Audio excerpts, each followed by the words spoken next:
the real fun is just getting started. This is why I love this sport so much. Right where we should be this time of year. The celebration is on.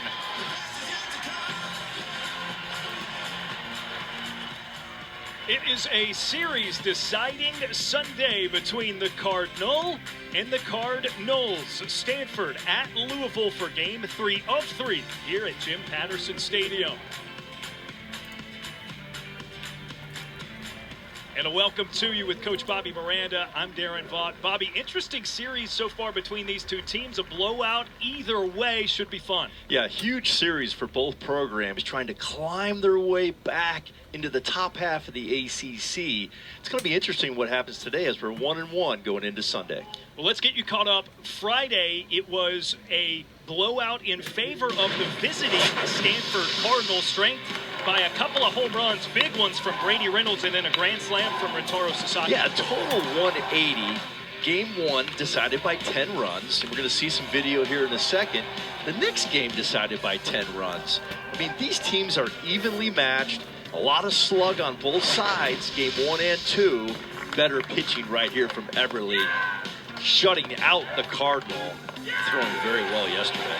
Stanford had at least 2 runners on in 6 of their 7 innings at the plate, but you see they're 0 of 9 with runners in scoring position. First time they've been shut out all season. So we get a look at the lineup for Stanford as they'll get us started here in the top of the first. Eric Gian elevated to that leadoff spot in place of Rintaro Sasaki, who bumps down to number 2. They join Teddy Tokheim as the 3 due up in the top half of the first. And it'll be Colton Hartman, the left-hander, getting things started for Louisville. Yeah, you're going to see a good fastball. He's got that Vizzy fastball at the top of the strike zone. The ball really rides up there, and then a power slider to finish hitters off down and away. Watch the left-on-left slider versus Sasaki today. It's going to be interesting how he handles that pitch.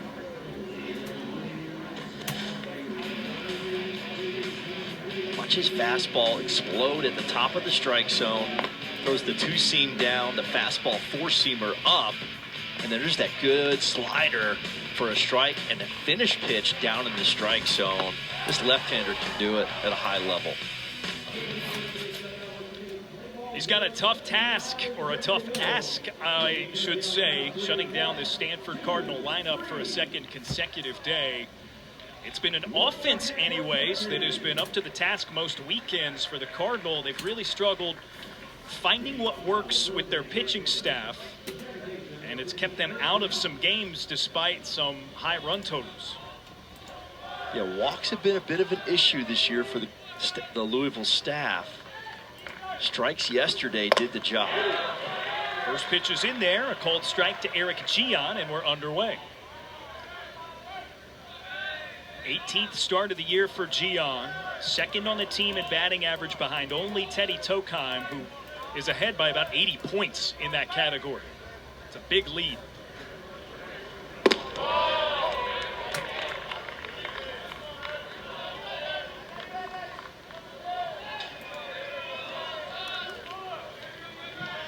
Watch early in this contest Hartman's fastball command, try to get in on right-handed hitters and then sink it down and away. Off the mark, 2 balls and 1 strike. Not been far off on those 2 balls. Yeah, those are the buffer zone right there. Those balls could go 50-50. Might have been just a smidge down.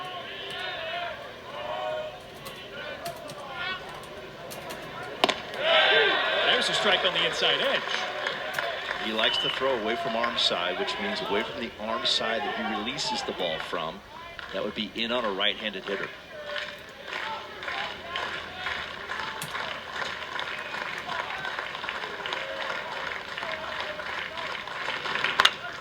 Two, shot up into the air, left side, foul grounds.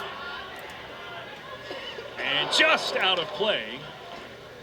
Byram Hott with an extension running into the fence there.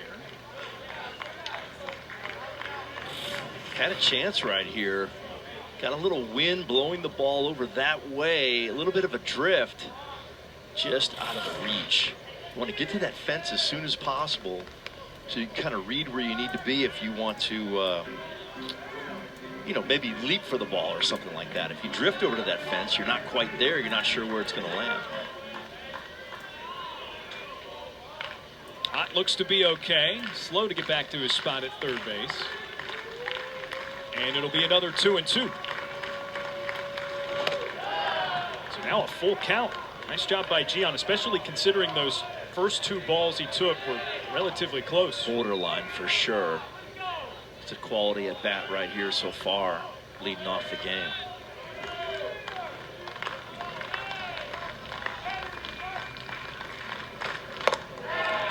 Well off the mark, and it's ball 4, a leadoff walk for Gian. Remember, we mentioned this a few moments ago. Strikes are a premium right now for the Louisville Cardinal pitching staff. They have the most walks in the ACC allowed. Yesterday, Eberle doing a great job of throwing it in there, and then we have a leadoff walk to start the game. So this could be a big factor so far early in this contest. And here is Rintaro Sasaki, 4 for 9 with that grand slam for the series this weekend.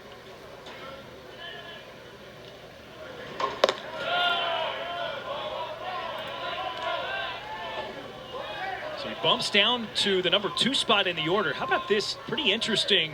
Hitting leadoff in the lineup for Stanford this season. He's fared really well, 1100 OPS. Had a nice day yesterday, 3 hits in that game, and then game 1, a 9th inning grand slam. So he's had a nice weekend. Very impressive. I love his balance, short swing, uses the whole field.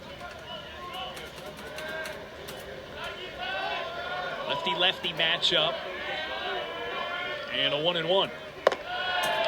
Breaker stays up, and it's 2 balls and 1 strike. He's had a pretty good teacher. His dad was Shohei Ohtani's high school baseball coach. At Hanamaki Higashi High School, where There you go. Rintaro set the all-time record for a career high schooler for home runs. Wow. Big cut at that, now it's 2-2. See, that's that ride fastball at 91 up in the zone. It's an excellent pitch for Hartman.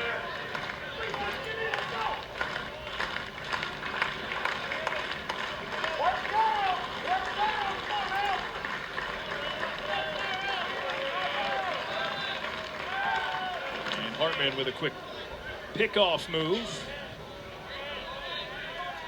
Maybe to break up a bit of the noise. Just 2 stolen bases so far this year for Gian, the runner at first. Now the 2-2. And another full count. Just a little bit in a hurry right here with his head to the plate. Kind of leaving his arm drag a little bit. The ball staying high, arm side, up in the zone. He's had some big misses on that side of the plate. Big improvement for Rintaro Sasaki his second year. More walks than strikeouts. But he waves and misses on the full count pitch for out number 1. It's a really good fastball. It has some power to it. Life. 4-seam and just kind of stays true all the way down. And take a look at it right here. It looks good and it just kind of rides and stays. Gravity kind of defies gravity and you swing right underneath it. So 1 away, the runner still at first, and Teddy Tokheim, the batter. The freshman designated hitter looks at strike 1. This guy's been a revelation for this Stanford team, Bobby Moe. Love his approach through the middle of the field. I mean, you're hitting 427. I think that's a pretty good average at any level. And he hits the ball all over the yard. Was talking to their head coach David Esker pregame about Tokheim, and he mentioned that maybe this offensive progress for him as a freshman is a little bit surprising for Stanford, mainly because they were trying to work him just as much in as a two-way guy as a pitcher in the fall, so they didn't quite see this coming. Right. And I was talking to Eski the other day during batting practice, and he was saying how mature his approach is as a freshman. Just blew him away how mature he is and how he can handle, hitting up in their lineup, in the middle of their lineup, and doing such a great job as a young player. Fastball drilled, and it's right through the right side of the infield. So station to station, Tokheim at first. Gian stops at second, to aboard for Stanford with just one away.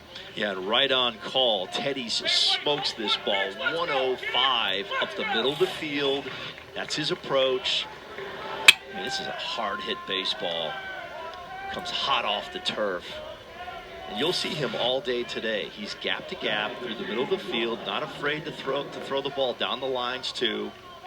Just a solid approach. It was a little too hot for Cade Elam there, who had the positioning on second base.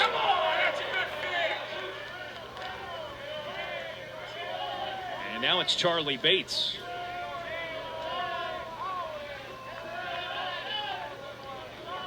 Looking for his first hit of the series.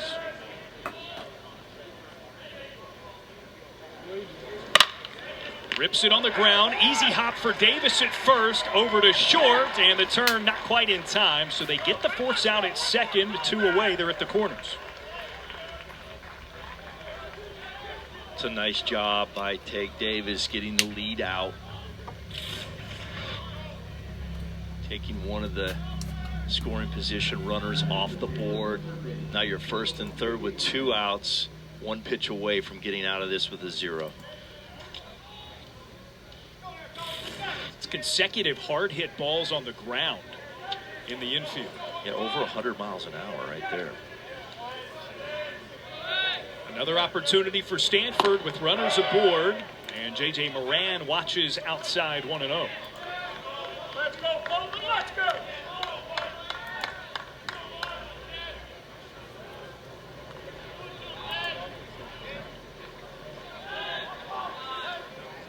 And another big piece in this impressive sophomore class for Stanford, as he has a favorable 2-0. Yeah, this is interesting because Moran is hitting .429 versus left-handed pitching with a favorable count. Let's go, Bolton!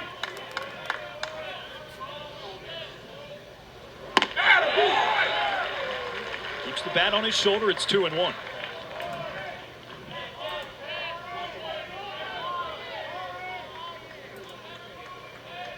Hartman likes that cutter, little cross-count cutter. Looks like a fastball. It's about 85, 86. Just takes a little bit off his fastball with that, with a little movement in on a right-handed hitter.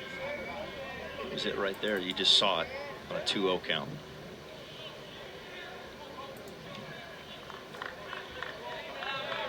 You mentioned the splits for Moran. This feels like a big plate appearance for Stanford, with the next 2 batters being left-handers. Up and away, 3-1. Also considering, again, 0 for 9 with runners in scoring position yesterday. Yeah. And you're already seeing 3 3-ball counts in this baseball game. One has been a walk. One is a strikeout to Sasaki. Here's the third.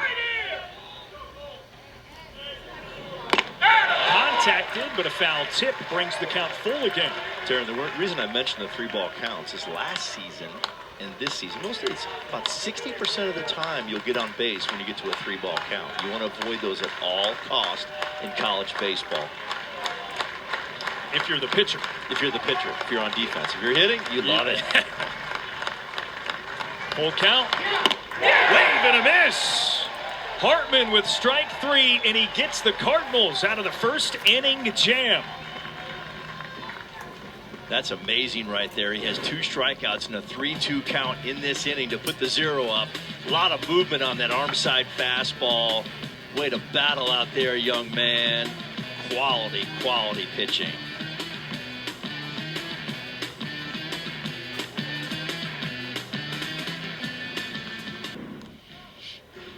Home half of the first inning here in Louisville. The Cardinals getting set for their first crack at it at the plate. Griffin Crane, Zion Rose take Davis, the 3-2 up. Lucas Moore down in that 7th spot in the order. 3 or more runs batted in yesterday for the first time since February. Yeah, and Coach Mack trying to spark him by putting him in the 7 hole. The last 2 weeks hitting 179. And then yesterday jumping up and having 2 huge 2-out, 2 RBI hits right through the middle of the field. Looks like he's locked back in to the All-American status he was last season. Looking for that today again. We mentioned prior to the break the disarray of this Stanford pitching staff this season. Nick Dugan, a guy that they're hoping can give them a little bit of length and break the trend of basically having a staff day all 3 days of the week. This is a very experienced arm for them. Yeah, high batting average against, but say 330 batting average against his opponents, but he does throw it in there, gives you a chance. I do like his slider. He's got a very good breaking ball.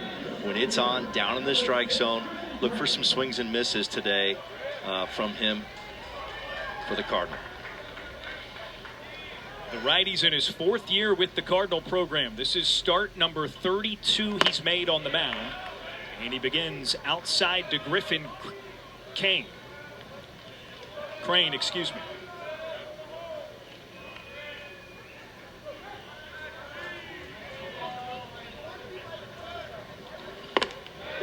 And there's a strike to even it up. Griffin Crane's been a huge upgrade as a sophomore. I mean, his splits are amazing. 412 against lefties, 392 against righties. Doing a great job at the top of the order for the Louisville Cardinals. Yeah, it doesn't quite matter what kind of arm is throwing at him. He's been hitting. No question.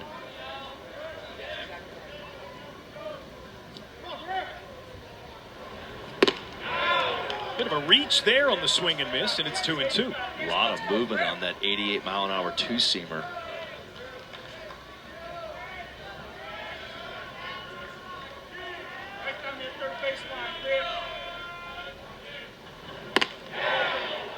Dugan almost got backdoor.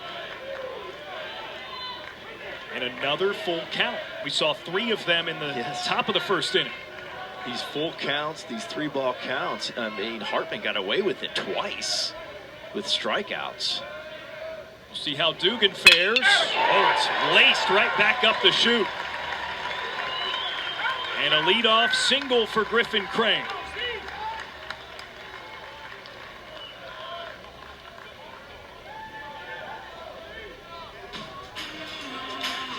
Nick Dugan's stuff right here. Take a look. Fastball will have some run to the arm side. And then watch this slider coming up right here. Very explosive. Down and away. When he gets through that pitch, quality slider. Designated hitter Zion Rose, now the batter. Weakly touched, right back to Dugan. He'll go for the lead runner, and they get the force out at second.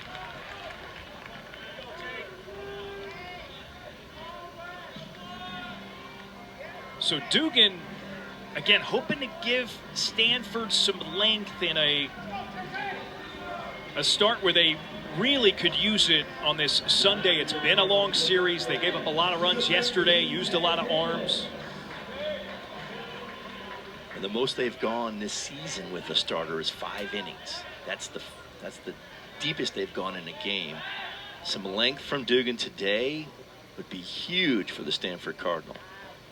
And as I mentioned before, he's started plenty of games in seasons where this was not necessarily the case for Stanford. So he's given them that kind of outing in the past. Just not this year necessarily. Had a sub-5 ERA last year. 8 starts. 6 appearances out of the bullpen. Tossed a complete game in one of those. There goes the runner. Rose dives in safely as the throw skips out into center field. 2 bags taken by Zion Rose, and he's 90 feet away from the first score. This is what Coach Mack loves to do with the Louisville Cardinals. The running game is a huge, huge aspect of their offense. Zion Rose takes 2 90s on 1 throw.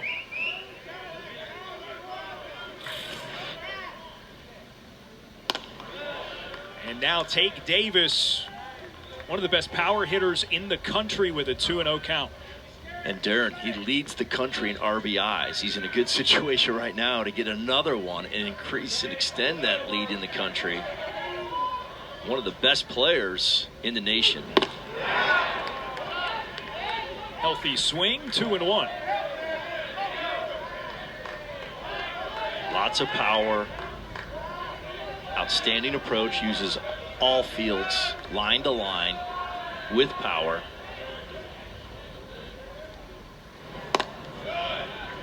Three balls and 1 strike. Davis, 19 home runs on the season. He's got nearly twice as many as anyone else playing in this game. That's right. He is an absolute stud. Only a sophomore.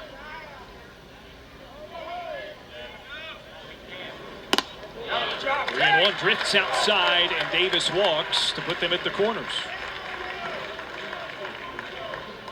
We'll talk more later about his father, 2nd pick overall in the draft, in the MLB draft back in the day, in the 90s. And now, just as it was for Stanford in their chance at the plate here in the first inning, a big spot, opportunity to score a run or 2 for Louisville. Byram hot.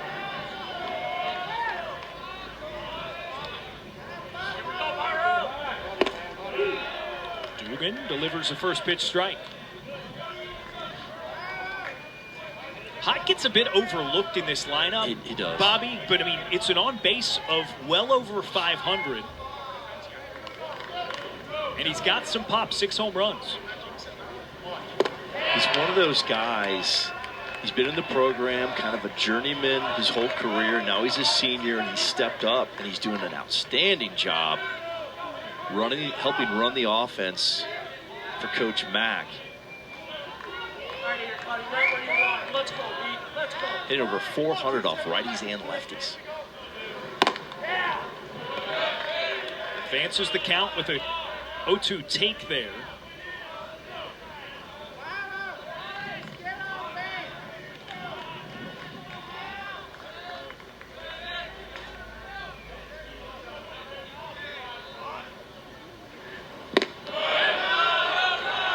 Now 2-2. You love to see that in a guy like Hott. Last year with King, as seniors having their best season here at Louisville. Yeah, Eddie King Jr., a large part of what drove that success late in the year and got the Cardinals to the College World Series. Swing and a miss.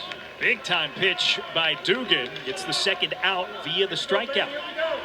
He had 90 on Hott's hands right here. Watch the movement. Arm side sink. Look at that. That's filthy.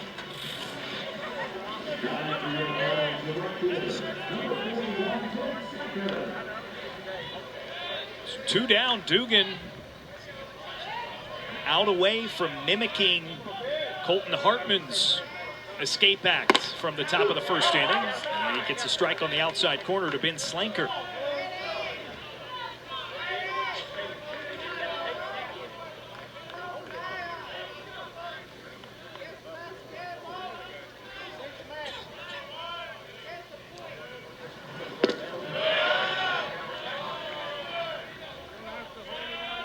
One and one to Slanker.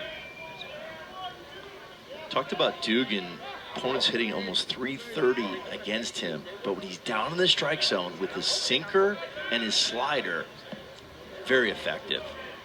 He's been hurt up in the zone at times. Has to get the ball down. You've seen that so far in this inning. When it's down, it's good.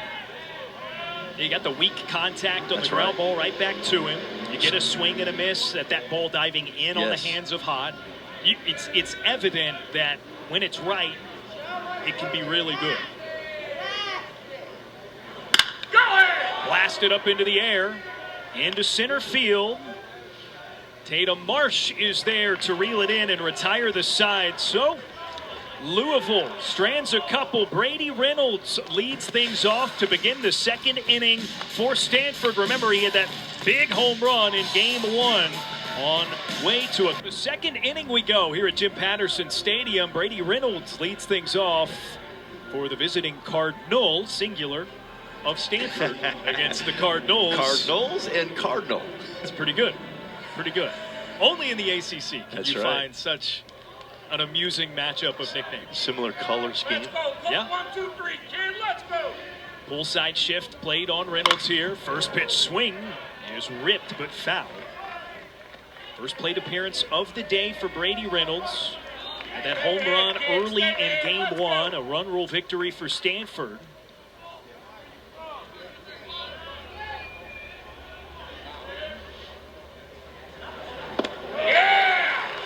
Swung on 0-2. I was going to say Brady's had some issues versus left-handed pitching this year. Under 100 currently. Hitting over 300 against right-handed pitching. Hartman, the left-hander. Oh, put it off of his helmet. Ooh. Just a glance, thankfully. But it jarred the lid loose, and Reynolds is rewarded first base. Yeah, I think well, he's not before getting checked out. Yeah. But he'll be more than happy with 2 strikes to take his 90 right here.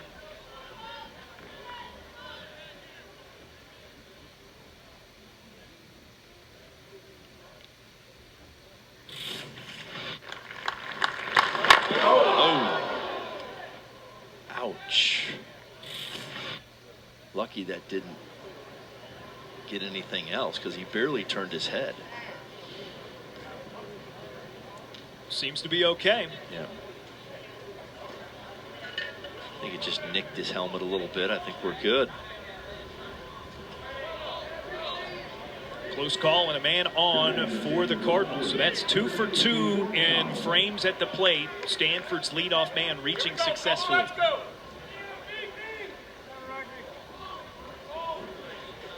Got to capitalize on these opportunities as they did not yesterday in game 2.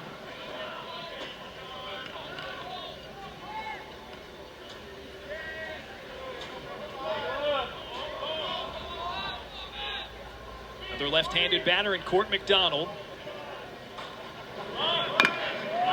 It's the bunt down, and it's beautiful. A chance to run it out, but Hartman, the turn and the throw, is in time. That's a banger at first base right there. I think they're going to try to take a look at this. Coach Esker is signaling to the umpires. That was a tight one. Stanford is challenging the call in the field of out. The play is under further review. So the call being challenged on the field, initial, is out at first base. Let's take a look right here. Nice bunt. I mean, a beautiful bunt. Great play, too. Really getting over there. Bare hand. Get your foot in the ground. Ooh, that's a banger. That's close. So, Coach Mo, talk to me. If you're the hitter, you almost want the pitcher who's a left-handed thrower to be the one who fields that, right? That favors you as the runner here, and it's a better look at it. Ooh, that's tough. And this is exactly what the officials who are reviewing this play are seeing. Yes. I think he's safe. Ooh. I think he's safe. I'll tell you what, I have a theory on the 2 bases. You know, we have the extra base and foul territory for safety precautions now in college baseball. Yeah, the orange bag that yes. And the runner McDonald was running to. Right. There. The different color bag is tough to determine safe and out on these bangers at first base for umpires versus when you have the foot maybe a different color like red, black, white, whatever, and then it hits the white base and it's closer to the play. I feel like they can get it correctly more often. I think you're onto something in this particular case. The orange is a lot like the reddish brown of the infield. Yeah, I think turf. Green, you've seen them green. It's allowed to be green as well. Yes. Green can be helpful, especially, with a white, the white of a shoe. Yes. and then you hear that bang bang. It's a little bit different. They're listening for it and they're looking for it as an umpire. And I feel the way you stretch that out a little bit, it makes it a little more difficult. Plus the color today, as you can see.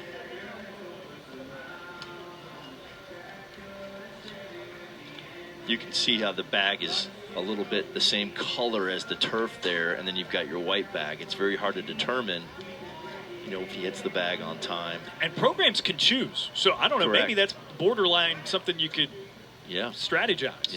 Yeah. After review, the ruling on the field is overturned. The runner will be safe. Yeah. Stanford retains Donald the is count. safe. So a bunt single puts them at first and second. Watch the ball in the air, and his foot is on the bag. Foot is on the bag right there. Wow, that is great camera work. narrow margins. 2 on with no outs. Corners are in here. Another bunt shown, but it's pulled away by Tatum Marsh. 1-0 his count.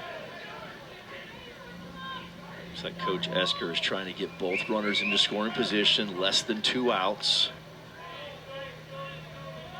Want this ball bunted down the third base direction. Make the third baseman field the ball. Throw back to second. The runner Reynolds is still there.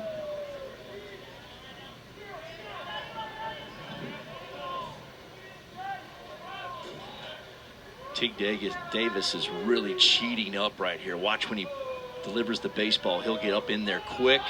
The bunt popped up, foul ground, but well out of the reach of Hott from third. Yeah, the bunting lane is to third base right here. There are no lanes down the first base line. And when you bunt the ball right back to the pitcher, you might have a force play at third.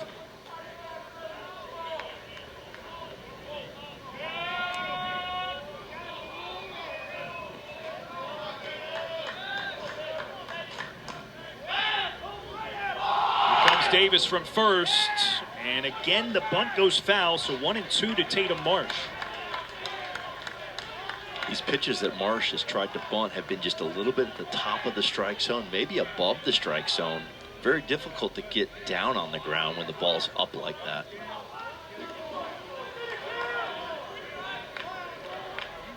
Those are the ones you see guys pop up all the time.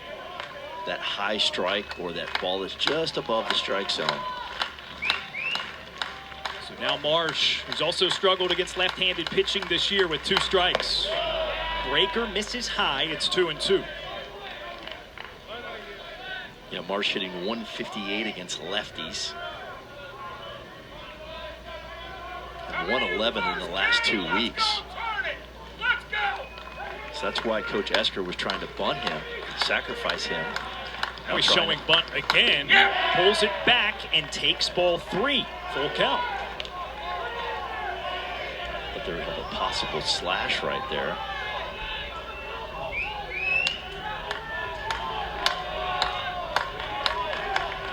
Big moment in this game. Another 3-ball count, Darren. And again, a runner in scoring position for the Cardinal. These 3-ball counts put a lot of pressure on the pitcher and on the defense. You'll see a lot of programs that'll have the runners moving on 3-ball counts all the time. You got to throw a strike. You got to throw it in there. It's a walk. A lot of pressure. The 4th full count through 7 batters.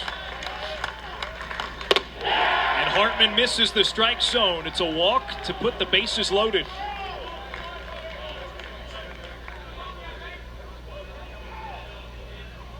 He was flirting with those 3-2s in the first inning.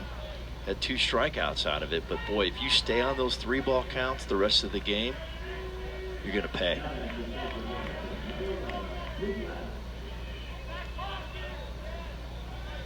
Another tough spot early for Louisville's defense. And another opportunity for Stanford. Again, unable to record a hit with runners in scoring position yesterday in the 10-0 shutout. And a visit from the dugout.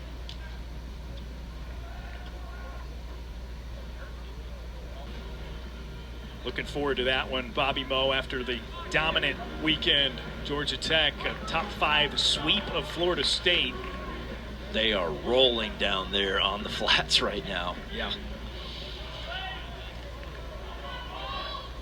Stanford a chance to take a series on this Sunday on the road. Tough to do in conference play. Long way to go, but another big spot. As it's a 1-0 to Luke Lavin, a left-handed hitting catcher.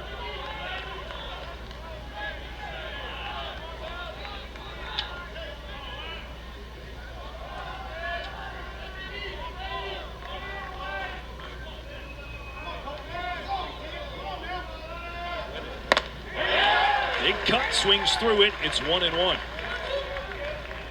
We've talked about the splits for the other hitters in the Stanford lineup. It's a reverse for the left-hander Lavin. He does hit a bit better against lefties so far this year.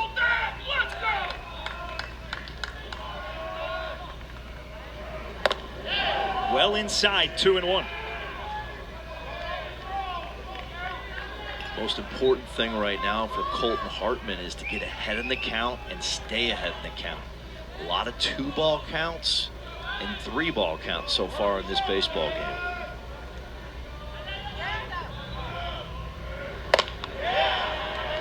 Another good take. 3 balls and 1 strike with nowhere to put Luke Lavin.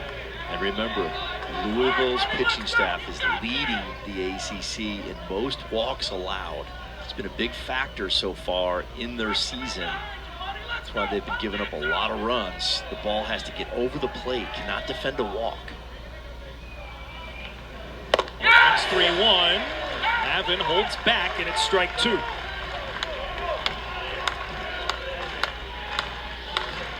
To round out the first time through the order for Hartman. It's been stressful, but he's not given up any runs yet. The 3-2. Lavin watches strike 3. That's 3. That's the third 3-2 strikeout for Hartman. Watch this ball. Painted away. Painted away at 90 miles an hour. You said it, 3 full count strikeouts for Hartman. You love the result, but man, that puts pressure on your defense, on your pitcher, those situations. Especially with the bases loaded. First pitch swung on, and Gian drops it into left field for a base hit. It scores a run, and Stanford takes a 1-0 lead.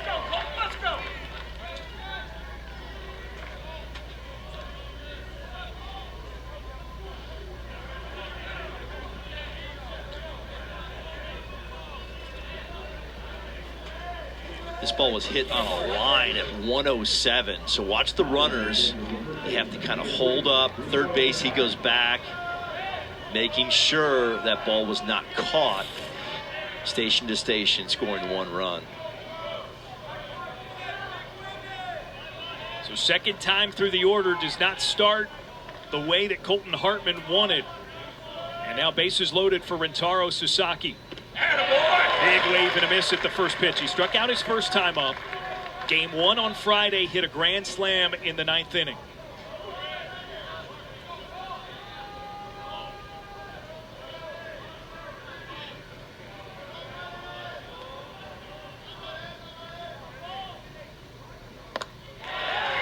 Swings through again and a quick 2 strikes. It's a favorable matchup right here for Hartman as Sasaki's hitting 182 versus left-handed pitching this season.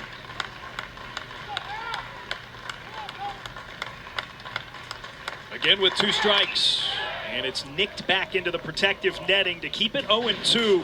Sasaki, I mentioned on Friday, 9th inning grand slam. Here's another look at it.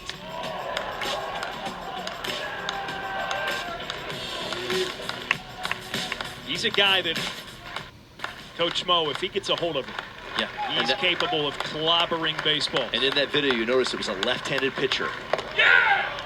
Breaking ball Fastball misses up. in the inner half. That's a good catch. I didn't notice that. Yes. Look at that.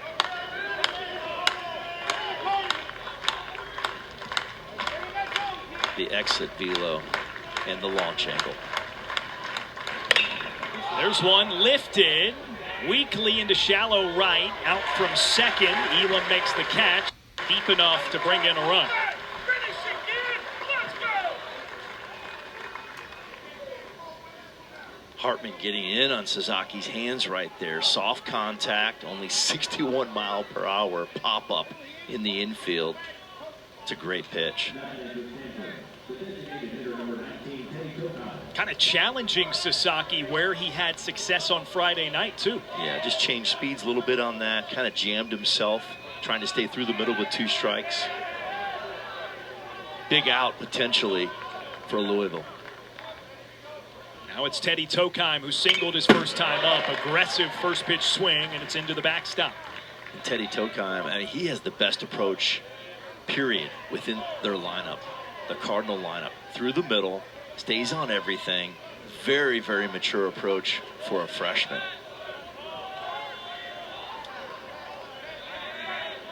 Tied with Sasaki for a team-high 10 home runs this season. Tokheim, .450 batting average with runners in scoring position. Great pitch. Go back. Potentially the National Freshman of the Year. He's putting up those kind of numbers. Would not be shocked if he were on the leaderboards for that award.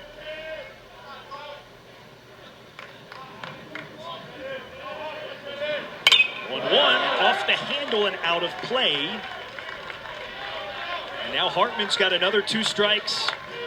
Bases loaded situation.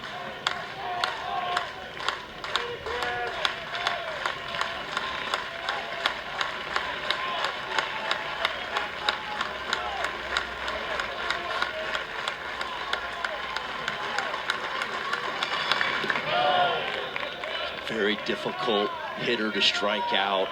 More walks than strikeouts on the season. Look for the ball to be put in play here.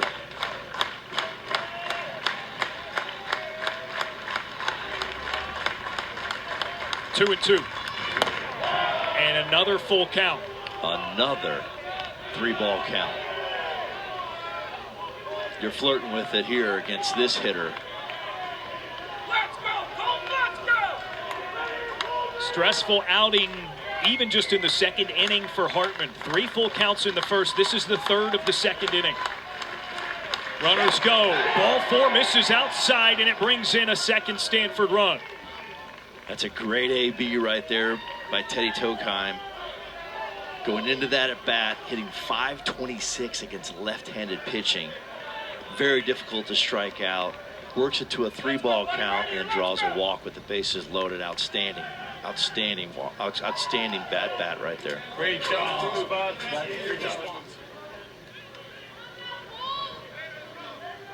A good bounce back after yesterday's hapless outing for the Stanford lineup, especially with runners in scoring position. Got a feeling, though, Coach, it's going to take more than 2 runs to get this game. And here comes Dan McDonnell out to the mound for Cole Hartman.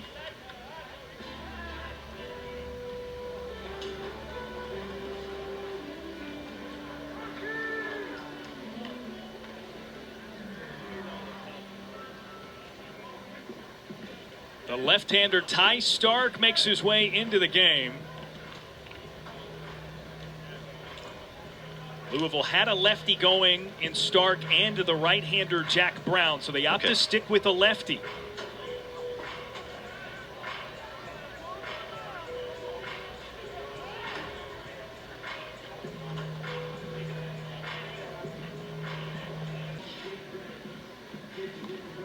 Meanwhile, back here in Louisville, Ty Stark is the first out of the pen for the Cardinals as Stanford has the bases loaded with 2 away. Yeah, strike thrower. Coach Mack has seen enough of those 3-ball counts and walks. He wants someone to throw it in there, and Ty Stark is the guy at 2.79 walks per game. The standard is 3. Fastball, slider, changeup guy. Kind of a low 80s guy. Not a power guy, but he's going to get the ball on the ground with sink. That's his game. The average fastball velocity only 82.3 miles per hour. So a bit of a different look, something kind of funky for these Stanford hitters. As Charlie Bates settles in for his second plate appearance of the day. Reached on a fielder's choice in the first inning, his first time up.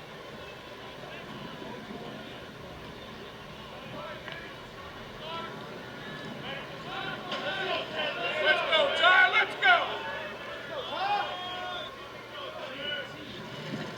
Stark's first pitch is on the inner half and a called strike.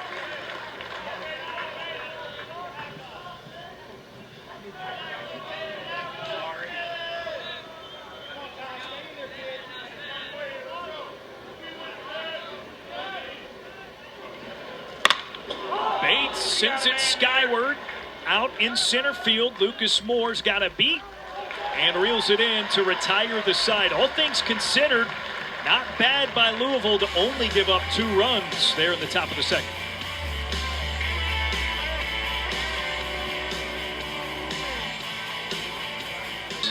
Coach Mo, many are calling it the event of the season. I don't know, many being me, but it's a loaded league as we get a look at ACC teams in the top 40 of the RPI. Gotta love it. Jimmy Nugent leads things off in the bottom of the second for Louisville. Looked at a strike and then fouled one away, so it's 0-2.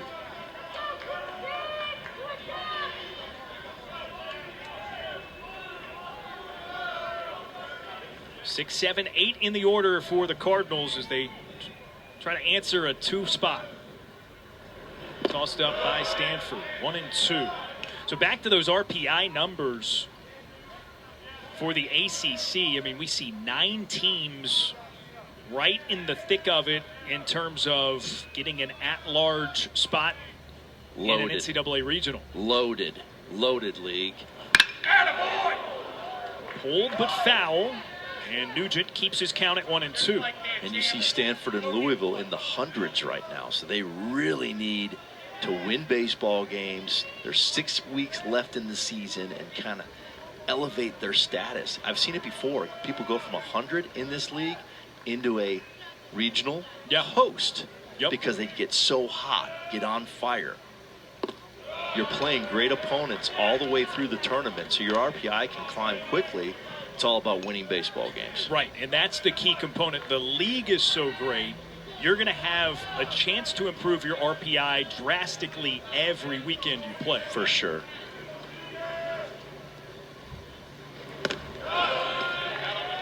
Full count to the leadoff batter, Jimmy Nugent. Win it, buddy. Win it. Let's go. Bit of a winding road to get to Louisville for Nugent. Began his career at Penn State, couple of years at Lincoln Trail, and he watches it in the turf for a leadoff walk. Right here. Right here. Brings up Lucas Moore. Great approach yesterday through the middle of the field, left on left, 2 out, 2 RBI early, and then again, same thing through the middle of the field, staying on the baseball. 4 RBIs yesterday, most of the season for Lucas. Runner takes off, but Moore fouls it back, and it's 0-1. You talk about stylistically what this Louisville team aims to do offensively. Nugent, not a frequent runner, but 4 stolen bases in 5 tries, I should say, so far this season. Let's go, Lucas. Let's go.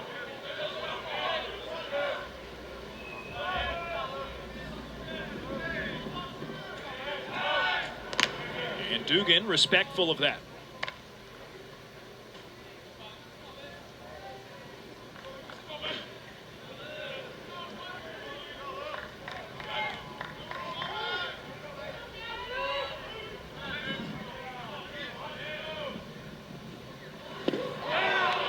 4 can't connect. It's 0-2.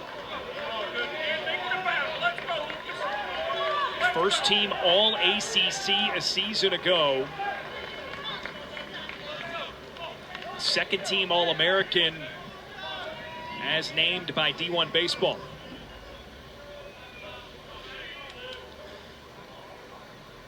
There goes Nugent. Pitch misses outside. Lavin's throw down to second. Not quite in time. And it's stolen base number 5 on the year for Nugent. And that's 9 for 9 stolen bases in this series for Louisville. 9 for 9. They have not thrown out a Louisville Cardinal runner yet.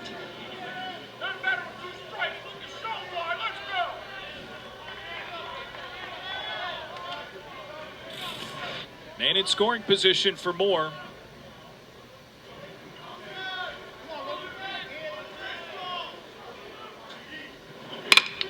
Moore rips it right to second base, and they double him up at second. So the line drive to Gian, and he tosses it to Bates on the bag at second for the double play. So the old school on this was freeze on line drive. Obviously, you don't want to run on line drive. Anything head high, you want to go back on line drive first. Then you get back to the bag.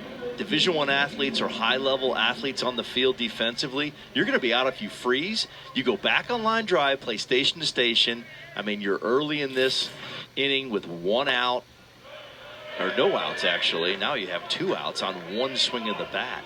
It's back on line drive, then advance. Stay out of that double play, because double plays eliminate big innings. It's a massive swing play. With bases empty for the freshman Cade Elam now.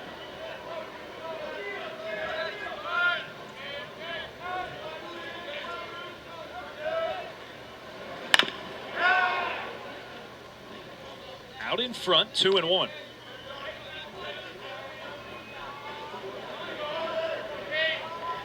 Boy, that's a huge double play right there for Stanford.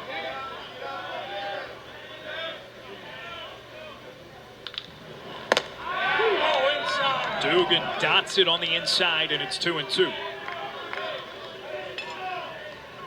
we go, Gabe. Let's go.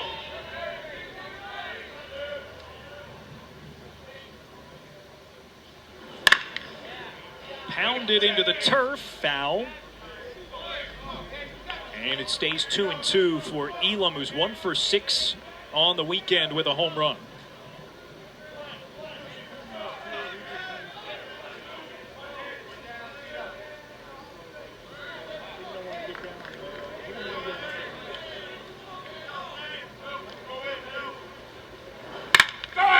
On the ground. This time it's dug up and tossed over from Moran to Sasaki to retire the side. So a leadoff walk, but 3 up, 3 down in a way.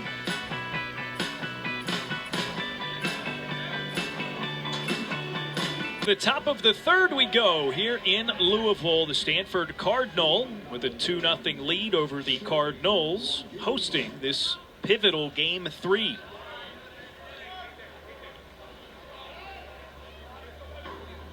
This is to decide the series. And just as we were about to get started, got a little something going on here, a little combo. Yeah, home plate umpire A.J. Lostaglio called over by Coach Esker of Stanford.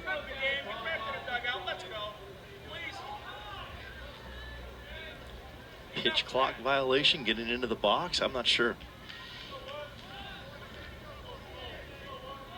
No. Nothing added to the count. Non-factor. Yep. So whatever it was, inconsequential. And the first pitch to J.J. Moran, bunted but foul. Let's go, Ty. Let's go. Moran struck out on a full count his first time up. That retired the side in the first. Probably setting up their Uber ride to the airport. Seeing who's paying for it. I don't know.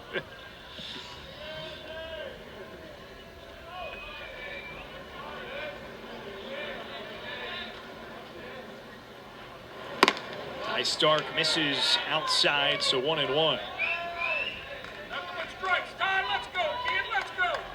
Ty Stark is a crafty lefty. That low 80s fastball with sink, the slow sidearm sweeping breaking ball, almost low 3/4 right here.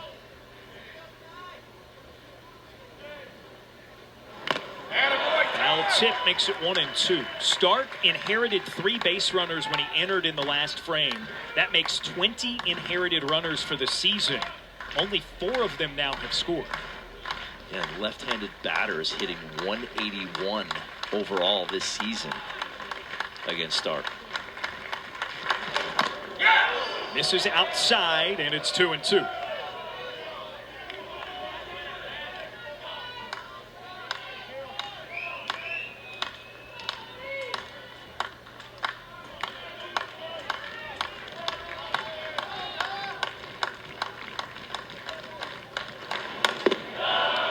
That drops below the zone, and another full count.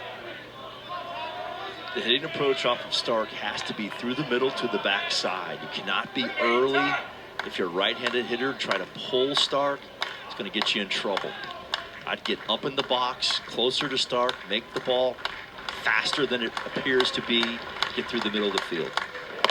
Ball 4 outside, and another leadoff batter reaches. Those leadoff walks have been a big issue for Louisville this season.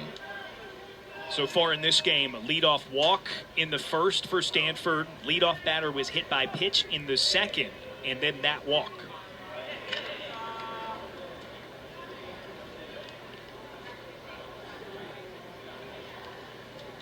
So a pinch hitter for Stanford in place of Brady Reynolds.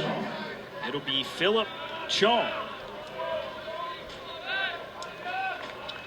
Brady was the one who got nicked in the batting helmet earlier, bit, right? but then continued to run the base paths.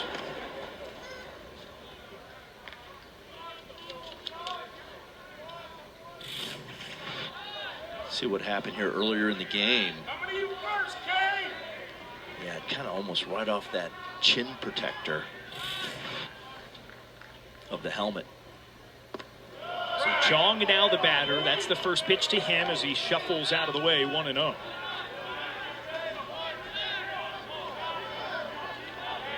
Chong does not have a hit versus left-handed pitching this season so far. Yeah, just 1 for 10. So limited runs so far for the Cardinal this year. Pushes a bunt down the first base side. Davis, a smart play to let it roll foul. Trying to make something happen right there. Little push bunt.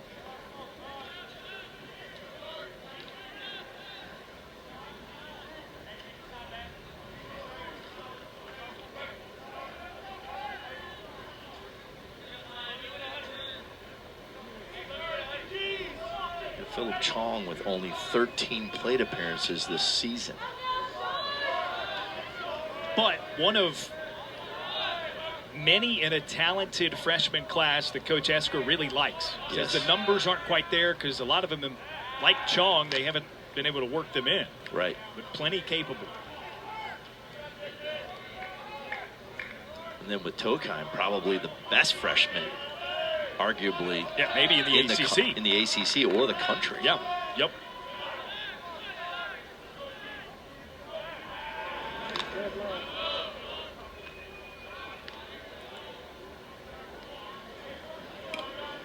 Ran back a few times now to the bag at first. 4 stolen bases this season.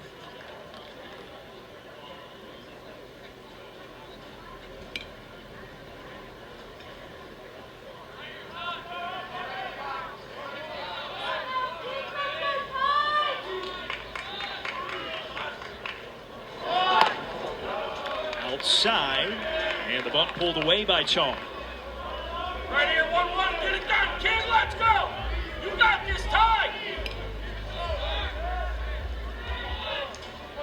Let him turn it for you. Let's go, kid.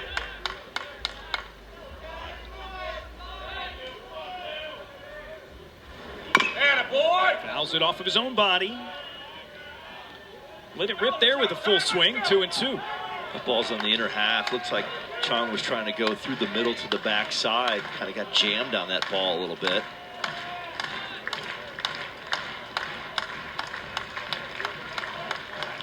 freshman from Richmond Hill, Ontario, Canada. Now with 2 strikes against him.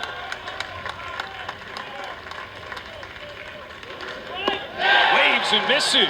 Big strike 3 for Stark for the first out. That's a beautiful sweeping breaking ball from that low 3/4 slot. Almost 22 inches of break on this pitch. That's nice on the inner half.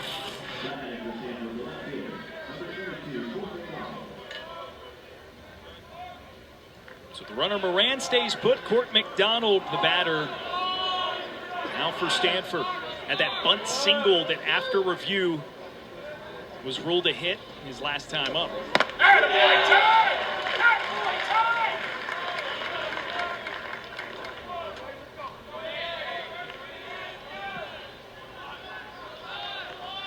You see Stark's arm action. He has that little hook on the backside. It's got some funk and long, lanky levers.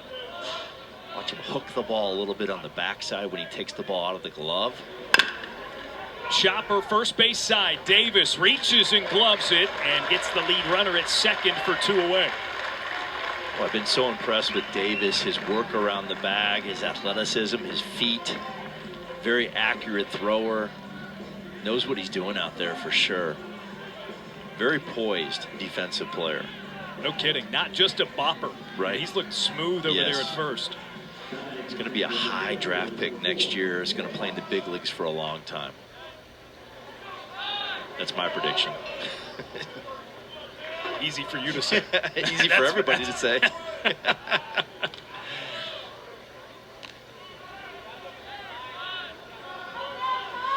When you have 19 home runs and you lead the country in RBIs and you're only a sophomore, left-handed hitter, and your dad was the 2nd pick in the draft back in the day, Got a little I'd pedigree. say the path is there. And he's an awesome kid.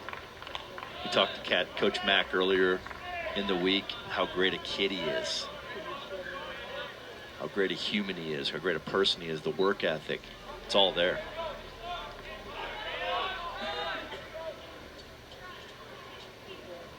Tatum Marsh pops up the bunt, but it goes foul.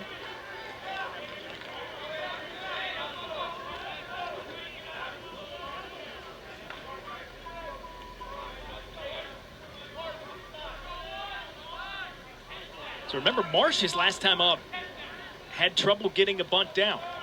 And it got to 2 strikes, but he then eventually drew a walk with a full count. I think he tried to bunt for a hit right there. His hands were close to his body. It's why it popped up a little bit. You want to get your hands out front like you're playing catch. With a glove on your hand. Get those hands out front when you bunt.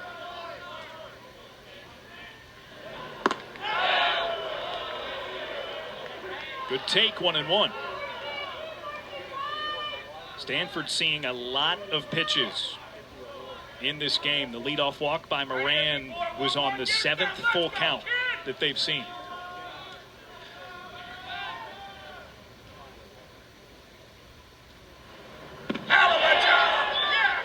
Check of the swing. Greg Street says no, he didn't go.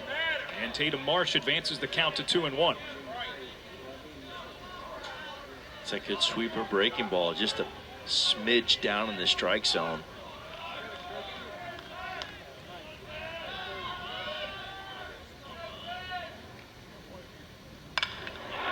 Ripped but foul to the opposite side. And now it's 2-2. That slow sweeper sets up that 83-mile-an-hour fastball. 83 looks like 88, 90.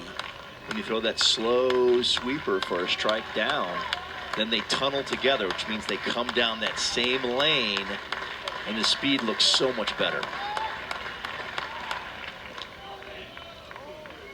The release point creeps up on you too, right? Because Stark, 6'6" tall, long frame. It's a long step toward home plate. Yes.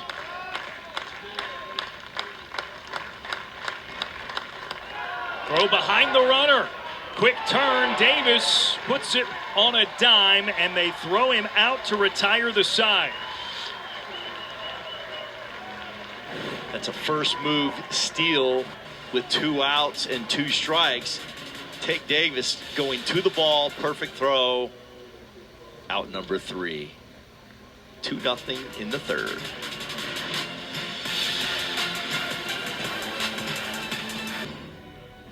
Philip Chong takes the field for the first time in this game for Stanford as he enters in place of Brady Reynolds. Now he's out in center field. Tatum Marsh moves over to right field. With regard to Reynolds, he's in the concussion protocol, so if deemed eligible to return to play, he is allowed to re-enter. That was, we are told, the conversation that Coach Esker had with AJ Lastaglio, the home plate umpire, before we got rolling in that last inning. I like that rule that you can get back in the game because of a concussion protocol. Back in the day, that would not be the case. Final batter in the order for Louisville is the shortstop, Zach Davis. In the lineup in place of the injured Alex Alicea, one of the veterans on this Louisville Cardinal team.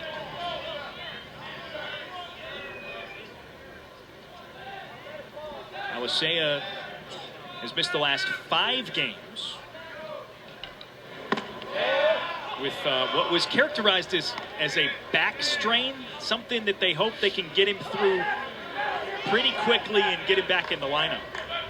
And he was a big factor last year on their Omaha run. Coach Max talks about him as an energy giver. He played hurt through that as well. Yes, he did. And a hand injury that left him grimacing through his stellar play. Inside to Davis. And here we go, another full count. We've had a lot of these in this baseball game.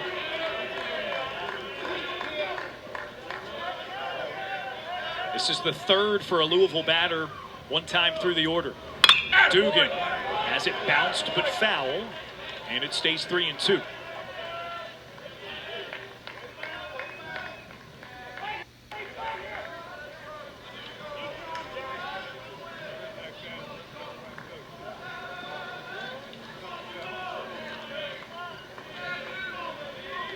Dugan again with a full count.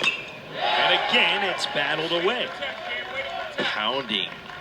Pounding the ball inside right now in that 3-2 count.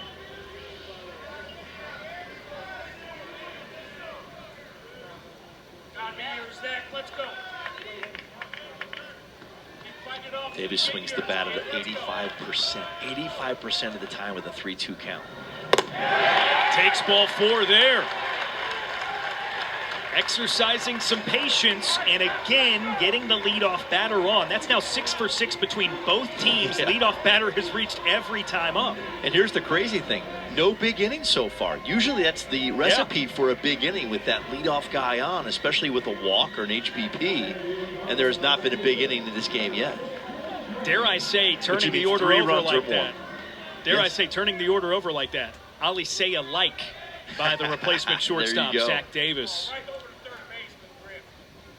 Such a crucial piece of this team, both in his defensive play in the infield.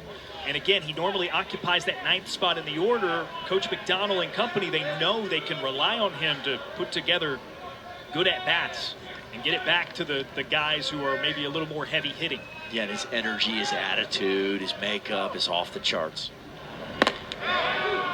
Couple taken by Griffin Crane, and it's 1-1. He singled his first time up.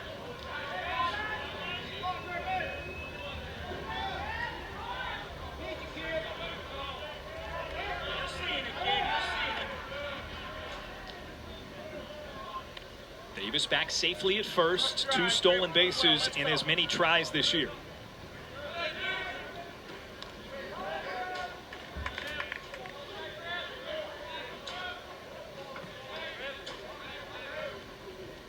Moran playing up at third base for Stanford. And the pitch misses outside.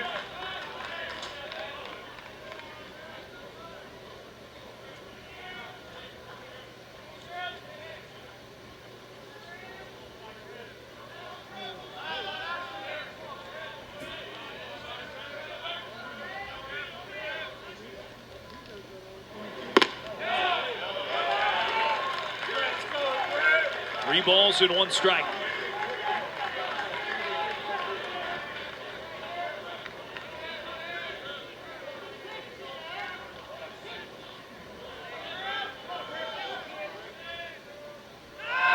Runner goes. It's ball 4 outside. So he's safe at second anyway. No stolen base for Davis. And they're at first and second. And that's back-to-back walks. Tough to avoid a big inning. 3 runs or more. With back-to-back walks to start an inning. And then you got to face Zion Rose, one of the top performers in college baseball over many years.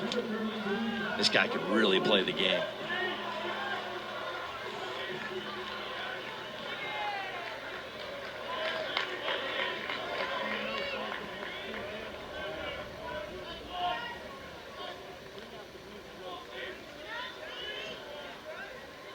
Runner in scoring position. Rose hitting .571 in such situations this year.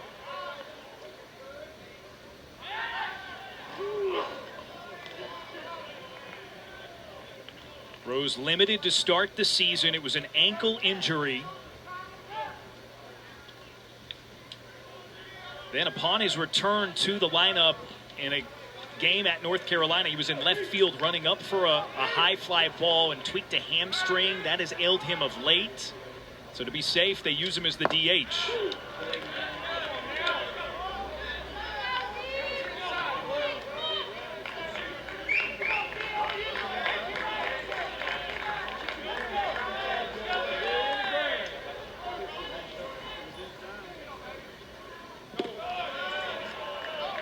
Rose takes.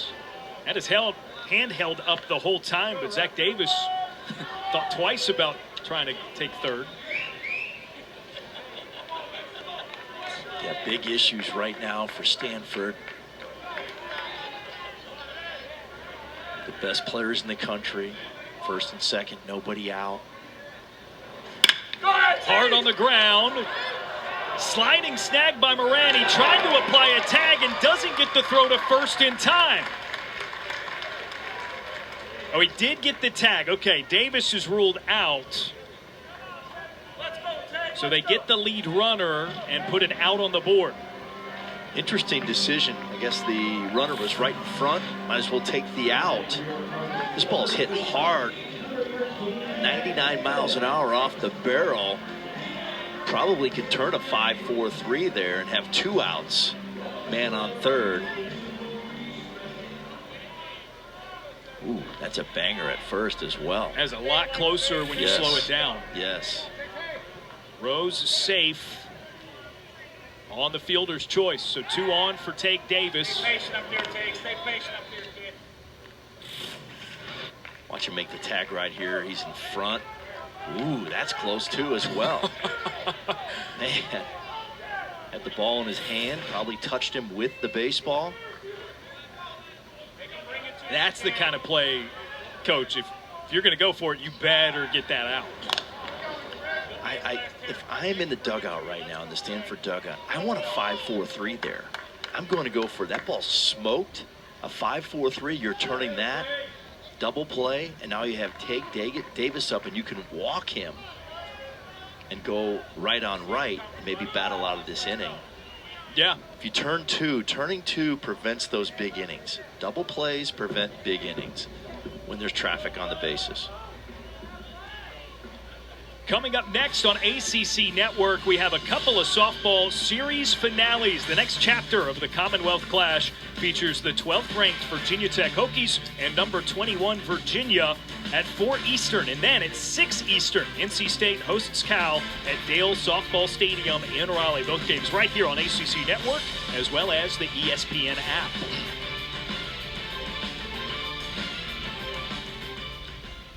And that'll do it for Dugan today. He gives way to Cohen Gomez, the right-hander for Stanford, who enters here in the bottom of the 3rd.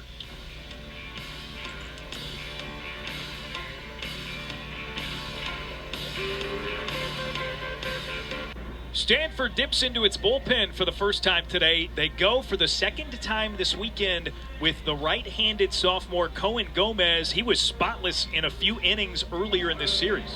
Yeah, did a nice job earlier on Friday night for the win, helping get the win for the Cardinal. Big situation right here against Louisville's best hitter. He struck out Tage Davis, the current batter for Louisville, in that outing. One of his 3 in the 3 innings. Keep an eye on his fastball. It's a high arm slot right over the top. A lot of carry. The ball stays true. Big cut out in front for Tage Davis. And it's 0-1 after the off speed. Pulled the string right there at 83 miles per hour. Tage Davis dead red on 0-0. Why not? 2 men on, an RBI situation.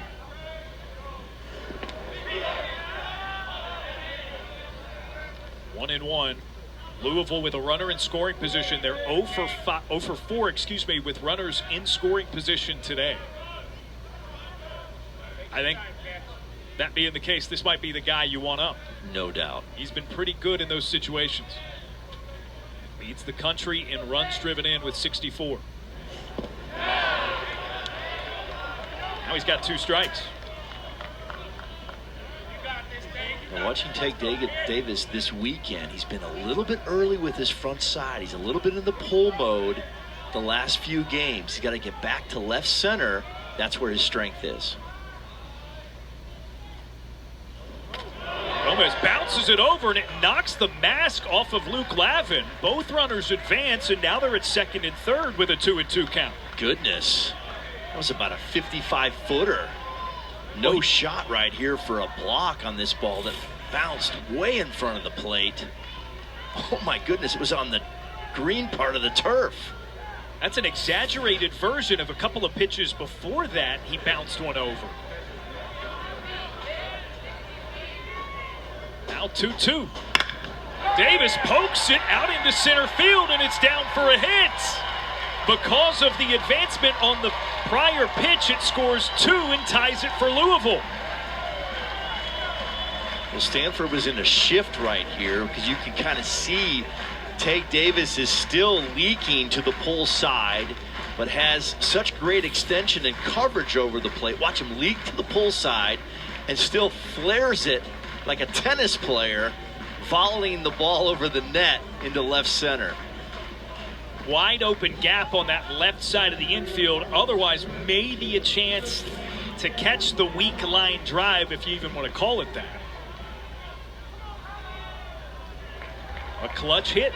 2 more runs driven in for Tage Davis to make it 66 for the season.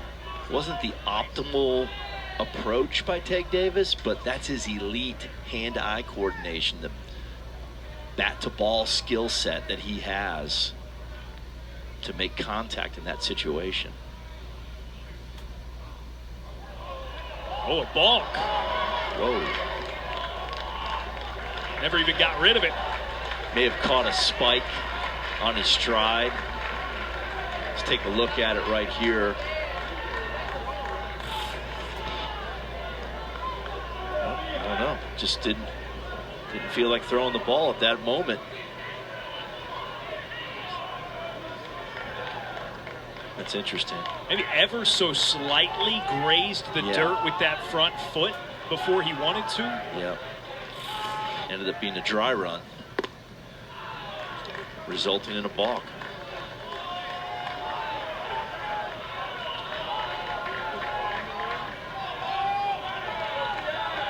Now 2-0 to Byram Hott. Base knock could take the lead for the Cardinals.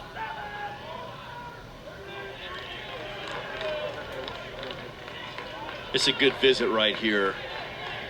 Just take him out of that mindset, turn the page a little bit.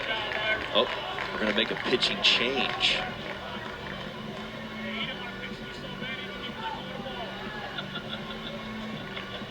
So they'll go from Gomez to Mike Ersbaumer, from righty to lefty, as the freshman from San Clemente, California, enters as the third pitcher for Stanford in this game, and it's mid-count too, 2-0 to Byram Hott. We'll step aside for a moment and let Mr. Erspamer get loose.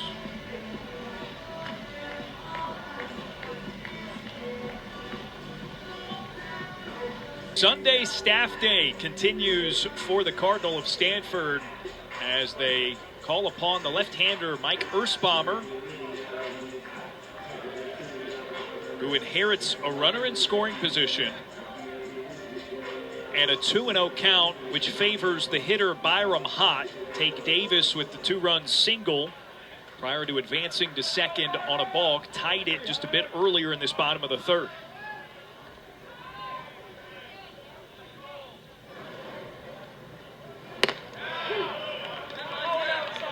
Erspamer spins it into the strike zone. Good little breaking ball right there. I was going to say, Erspamer's issue this season, he's averaging almost 11 walks per 9.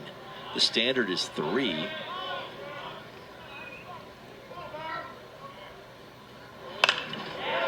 Inside outed, out of play up onto the concourse. And throws 2 beautiful strikes. One a slider, one a fastball in.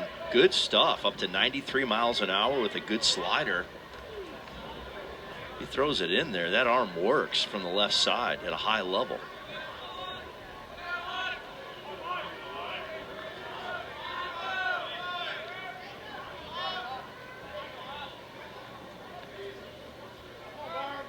The 2-2. Breaker stays up just a hair, and it's another full count. That's our 13th 3-ball count of the game. Combined between both teams, and that's a high number, seeing that we haven't even played 3 innings full yet.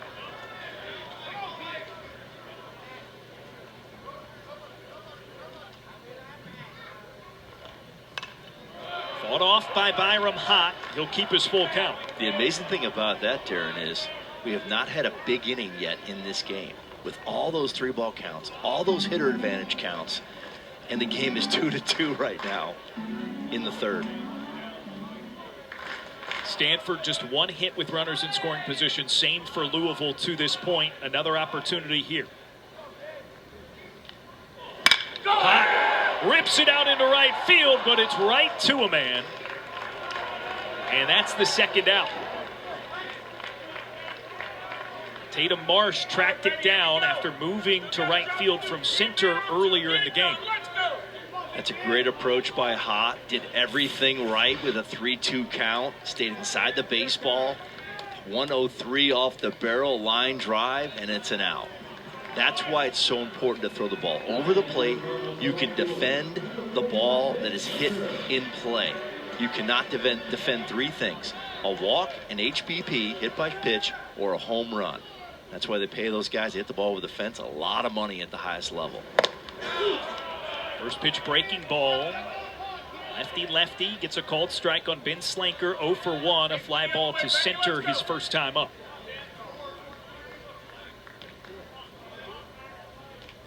Turn on that slider. Take it the other way, kid.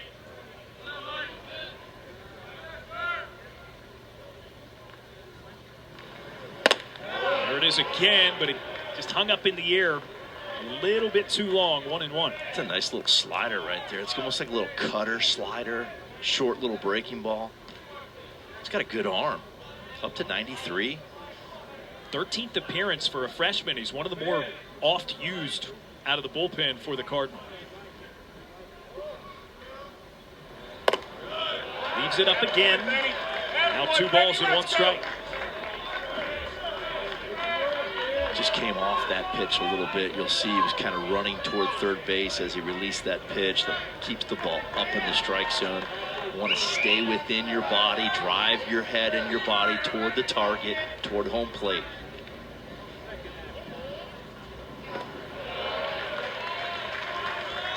Another 3-ball count. 14 today, yep, partner. There you go. Now that we're keeping track.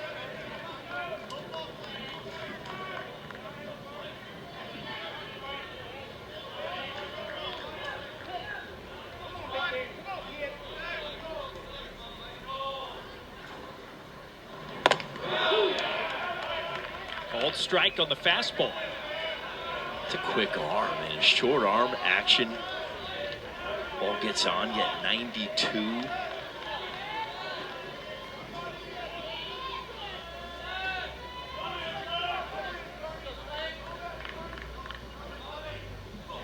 Full count. Hot shot snagged by Moran. The throw to first on a hop.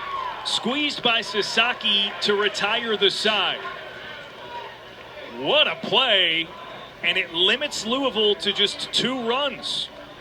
This ball was smoked off the barrel. 97 off the barrel and snagged by Moran for the 3rd out of this baseball game. 2-2. Sunday fun day in Louisville. Neither Stanford nor Louisville, though, Bobby Moe has really wanted to turn it into a run day quite yet. 2-2 is the score, but plenty of opportunities for both sides to open this thing up. Tatum Marsh leads things off for Stanford. Here in the top of the 4th.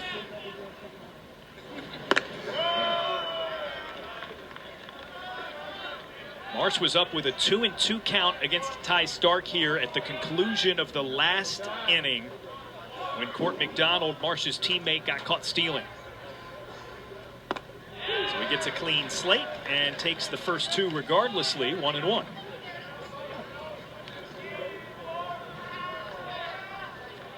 Both teams with a lot of traffic so far in this game on the bases, yet 0 big innings in this game, meaning 3 runs or more has not happened. They've had opportunities, just haven't cashed on it. Double play, take you out of the inning, some strikeouts looking, stuff like that. Stark off the mark outside and make it 15 3-ball counts. So that's 15 3-ball counts, and we've had 30 hitters go to the plate in this game. Half the hitters have been in a 3-ball count, which is an advantage count offensively, yet it's still a 2-2 game. Hitters count and a called strike to bring the count full. There you go. Another one of those. Another interesting trend in this one. Every leadoff batter has reached safely. And still no big inning, because that is a big inning formula, getting your leadoff hitter on base. 3-2, ripped to the right side, but Tay Davis snags it. And Tatum Marsh, the unfortunate ending of the streak, not able to lead off. That's great coaching positioning right there. You see how far off first base Tague is, sitting right there. Obviously has shown he's going to hit a lot of line drives in that 4-hole. Easy first out. Luke Lavin now the batter. Watches outside, 1-0. Lavin struck out looking his first time up.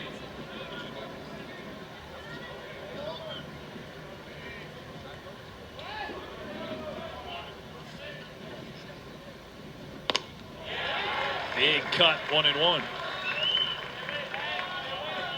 82 away, located with movement. We call that the Invisiball at 82. It looks great, right? A lot of movement late. You swing right through it. You're like, what happened? Well struck by Lavin. Dug up on a short hop by Elam. 2 down. Elam showing some hands right there. Getting the short hop and going to the baseball. A harder play than what it looks. On turf, it does help. That ball was hit 99 miles an hour off the barrel. Smoked to the second baseman.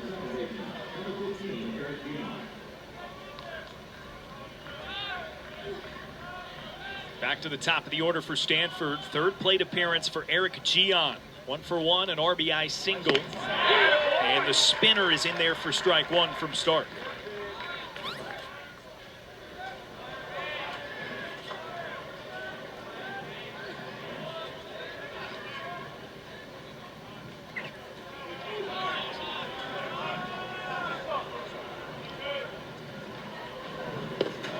inside 1-1. Coach Mo, not that Louisville hasn't gotten outs on 2 consecutive batters because they've worked in some fielders' choices there.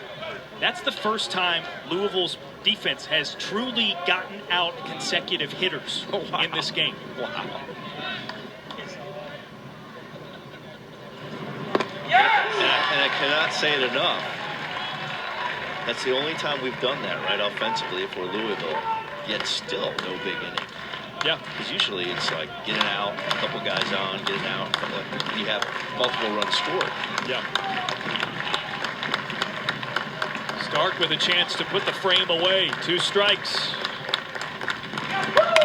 And Gian fights it off with a foul ball.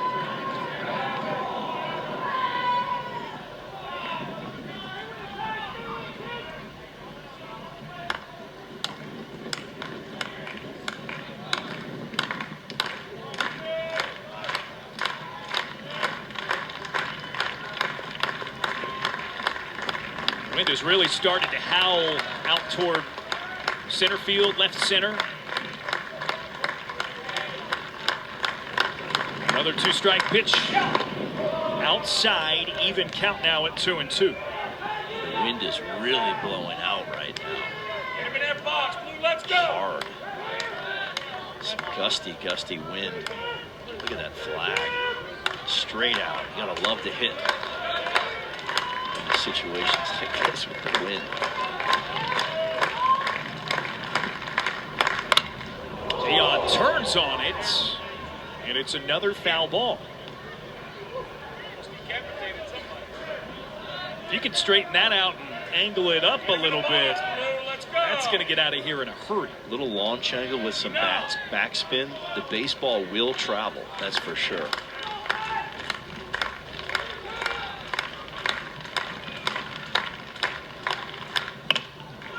Tapped on the ground.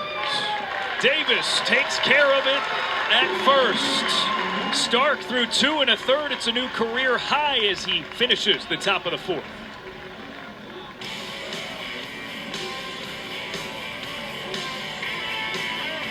Big weekend across the country in college baseball. Texas A&M with a series victory over rival number 2 Texas. And Coach Schlossnagel's return. Kansas with a big-time sweep of up to number 12 in the country, UCF. That was for tops in the conference. In the Big 12, UCLA continues to be an absolute wagon. And Arkansas with the upset over Alabama as those teams and others of their ilk continue to jockey for positioning in the SEC. Look at that 26-game winning streak by UCLA. That's impressive. New man on the mound for Stanford. It's Parker Warner, making his 9th appearance of the season, just the 4th time he's come out of the pen. He's got 5 starts on the mound. Yeah, Coach Esker was trying to get him in the game yesterday and piggyback him with his starter, but then the game got out of control early, so he saved him for today. Wines in his first pitch to Jimmy Nugent is in there for 0-1. He's got a good arm. That's a 92-mile-an-hour fastball.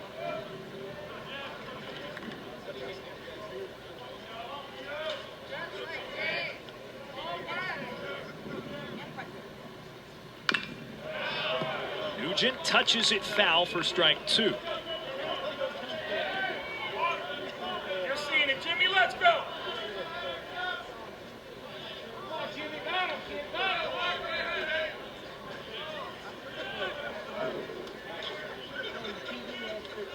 Nugent 0 for 0, worked a 7-pitch walk his first time up in the 2nd.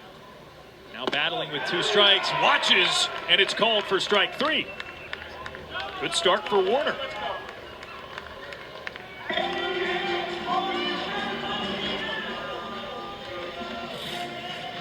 It's a good start right here for Warner. A lot of movement on that pitch. Changeup right on right. Warner's first, just the 2nd by Stanford pitching today. Dugan got a strikeout in the 1st inning for the 2nd out of the game. None since.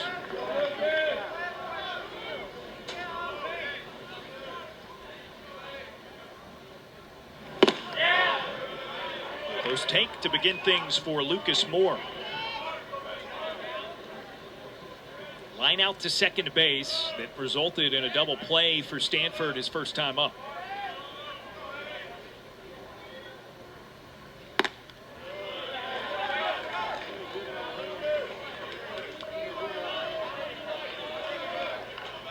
It's another changeup. Warner likes the change for sure. Throws it at a high percentage.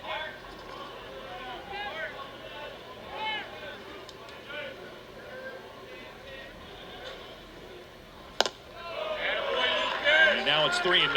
Back-to-back changeups. 2-0 changeup right there. After 3 consecutive strikes to the leadoff man, Nugent. 3 straight out of the zone.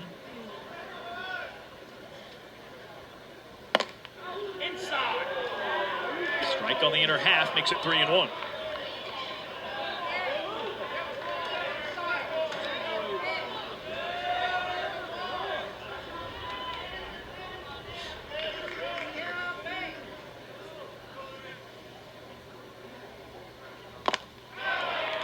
Foul tip in a full count. Right where you want it, champ. Right where you want it. Let's go.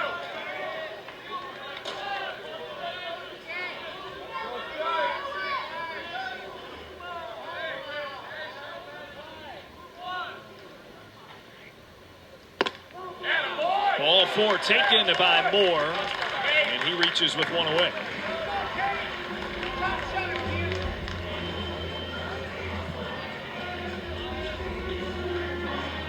We talked about the staff philosophy for Stanford earlier, Bobby. Handful of starts for Warner here.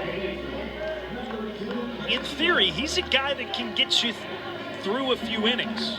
His last couple of outings, 3 innings at Virginia Tech, 3 1/3 against Clemson. And as a starter earlier in the year, he tossed 4, giving up no earned runs, 2 runs, but no earned runs at Oregon State in his first outing of the season. They've used him as an opener in his career. Trying to piggyback right here, get some length in the middle of this contest. There goes the speedy Lucas Moore. Great jump, and he dives in, almost overslid the bag. But he captures the stolen base, his 25th of the season. The Cardinal having a hard time, a very difficult time controlling Louisville's running game. They are perfect on the weekend now, 10 for 10 in stolen bases. Ooh, I want to take a look at that. Did he come off the bag a little bit? Right there. Well, on a hard slide like that, there's that split second or less than a second where your hands are past the bag, his knees or his thighs had not reached it yet. Yeah, watch it right. He's in the air right there. Ooh, I'd take a look at that. Would you like that as a call, though? I don't, but yeah, it's nitpicky. If it's there, you got to take a look at it. Why not? Stroked over the middle and into center field. Moore had to freeze. The line drive was in front of him, so he's not able to advance all the way and score. Actually, back on line drive. Back on line drive, then advance. Watch it right here. He does a good job with this line drive because he's not quite 100% sure if the shortstop dives for this baseball. Yeah, shuffled now back. It's a possible double play. And you got to go station to station. If you remember earlier in the game, the double play, no freeze, no back, nothing. It took him right out of that inning. Just a reminder to everybody, double plays prevent big innings. Traffic on the bases, those double plays are something to avoid offensively. Now it's Zach Davis in the 9-hole. Whoa. A pickoff throw to third. That's interesting. Yeah, you don't see that every day. No, you don't. And remember, you have to throw the ball to third now. You cannot fake it anymore. You used to be able to fake that ball to third, throw the runner off, then pick to first. You have to actually throw the ball to third. It's a new rule that came in about 5 years ago, something like that. Breaking ball misses low and outside to Davis, 1-0. The reason they're picking to third base right there, the Cardinal is believing that Louisville is going to sacrifice, actually a push bunt, a safety squeeze, something like that, trying to keep him tight to get a potential play at the plate with the runner on third. Even with a pickoff over to first with Lucas Moore at third, yes, dangerous. It makes you a little antsy. You saw there immediately after Sasaki caught it, his eyes went across the infield. There's a strike to Davis. It's 1-1. Hey, ready, kid. Let's go, Zach. Let's go.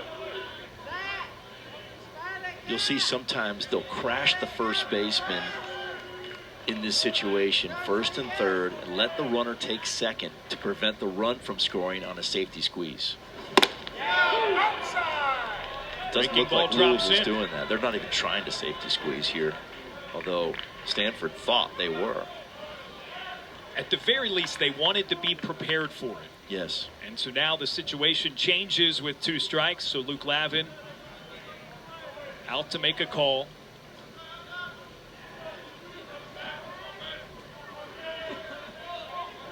Davis worked an 8-pitch walk his first time up. Has to protect. On the ground to second base. They got one to throw to first, didn't get there in time, and more crosses to give Louisville the lead. So that's actually really good baseball right there. It's much harder to turn a double play 4-6-3 than if Davis pulls the ball in that situation 5-4-3 or 6-4-3. The momentum of the throw goes all the way around the field to first base. Much more difficult turn when you go backside there. Plus, when you go backside, 8 out of 10 times you'll hit the ball in the air and not on the ground. When you pull, you roll over the ball, top spin it, easy double play. And there's right back to it. Strike 1 to Griffin Crane. 3rd plate appearance for the man at the top of the order for Louisville. A single and a walk so far. Moran playing up a bit at 3rd. There goes the runner. It's chopped over to second base. And Crane retired to end the side. So Louisville takes the lead in the bottom of the 4th. We'll talk to Coach McDonald when we return.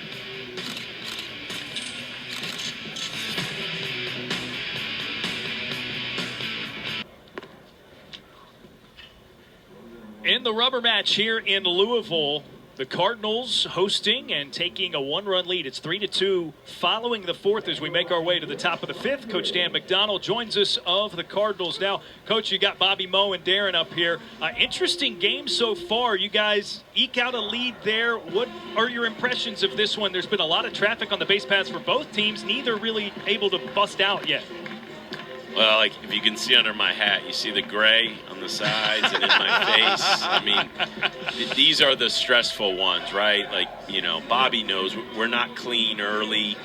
Our pitcher, Hartman's been pitching really well, but, you know, not getting to the bag on the double play ground ball. We don't get it out on the bunt. Luckily, we only give up 2 because it wasn't clean the first couple innings. And then, you know, we leave a runner on 3rd early on. And fortunately, only being down 2-0, as you said, there was a lot of traffic on the bases. We minimize. Tay gets us the big 2-strike hit there with the shift on, and then we move the ball there with 2 strikes. So like you said, Bobby, man, there's a lot of 2-strike counts in the world of baseball. Now, I always preach to our hitters, you know, I don't know, we're taking more fastball strikes than we ever have, and I don't know if that's a combination of the way the strike zone is now, and hitters are just used to maybe more balls being thrown. But I'd like us to see be a little more aggressive on the early heaters, a little freer, a little looser, and then, yeah, you know, half of the at-bats are with 2 strikes, so you got to fight your tail off. You know, Mac, I'm shocked. To further your point, there's been 15 3-ball counts in this game between both clubs. And there's been no big innings, and there's been a ton of leadoff guys getting on base. Yeah, I mean, it's hard to see that even can happen with that kind of traffic. I know, and that's where Hartman, he was in a lot of 2-0, 2-1, 3-1s, and then even the few times we had like 2 strikes on the guy trying the bunt, we just weren't making enough pitches, you know. And hopefully, you know, tough day for Hartman, but he minimized. Stark has been great. Like, Stark is such a different look, and whether he gets one hitter or look at him, he's about to go through the lineup here. Love for him to get this leadoff guy, but he's been great so far. Yeah, he's been getting ahead in the count, executing his pitches, a lot of movement. We talked about him earlier when I was driving in. You said that you're going to see the ball sink and run. You're seeing that from the dugout well? Yeah, well, it's just a tough look for hitters, especially left-handed hitters. You know, I think righties have a chance to see the ball a little earlier, but, I mean, if he can continue to pitch against these lefties like that, I mean, that's huge. And then, of course, you got to cover first base. I get on lefties, hey, guys, you got an advantage with maybe the running game because of the deception in your pickoff move, but this game will even things out. So if you fall off to the third base side, I mean, you better, as we say, get out of that circle, get out of the hula hoop, as we got a bunch of hula hoops that we use in practice, and do the things you're supposed to do, right? And pitching, we pick a guy off, we cover the bag. I mean, the little things, like Bobby said, it's amazing it's just 3-2, at least on our end, because there was a lot of things we didn't do really well in those first few innings. No doubt. We appreciate it, Coach Mack. We'll get you out of our hula hoop when we know you got to stand in the same spot when you talk to us because of the reach of the headset. So. Hey, well, this is a good. Now Raj has to go out and make the pitching change. I don't know why the head coach. I don't coach the pitchers, and maybe I could say something encouraging to the infielders, but let him make the pitching change. And I love how our crowd recognizes the value of a Ty Stark. Man, he's having a really good year for us. No doubt, no doubt. Career high in innings thrown for Stark. Coach, good luck the rest of the way. Matt, good luck. Yep, thank you, guys. Coach Dan McDonnell, as Brandon Shannon now takes the mound for the Cardinals. This is an arm that Coach Mack likes a lot, Bobby Moe. Oh, yeah, no doubt. He's a guy that they've used a lot and going to need some strikes out of the bullpen. That is the key. We talked about all these deep counts. That's why we've had traffic in this game, and then they've made some big pitches when they need to minimize, just like Coach Mack said. So he needs some length right now and then go from there. Here's the numbers we're looking at. 2 2/3, 0-0, 1 walk, 1 K. Outstanding by the lefty. So Shannon, the extremely talented freshman, is a guy that can run it up with the fastball. He's a really dynamic pitcher because he's got like that split change that clocks in the lower 90s, which can be devastating, right, if he's executing with the heater and that off speed. Well, it's an elite fastball, 92 to 97, and then that splitty just takes off and dives. The only issue so far this season for him has been strikes. That's common with young arms that have that electric stuff. He throws it in there, good things are going to happen for him. One away, Teddy Tokheim, the first assignment for Shannon. And a 1-0 count. Tokheim successful both times up so far. A single in the first, and then he brought a run in with a walk in the second. Laces it into left field on the second pitch and gets another hit. That fastball from Shannon, 98 miles per hour. That dude can hit, man. That's a freshman right there, hitting over 400 in Division I baseball at the highest level, and he can swing it. It's short, compact, sweet swing, gets ready early. I mean, that's a 98 mile per hour fastball right there, and he just smokes it to the pull side. Puts a man on for Charlie Bates. And the sophomore shortstop watches it low for a 1-0 count. Bates, coming in as a heralded freshman last season for Stanford, had an interesting year. Banged up with injury some. Got pulled away from his natural shortstop position and actually played a pretty stellar defensive outfield. That one lofted up into the air, right center field. Moore over. Grabs it for out number 2, and Tokheim back to first.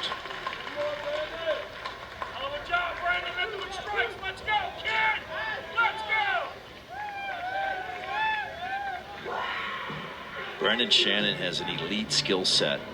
That arm works for sure, no doubt about it.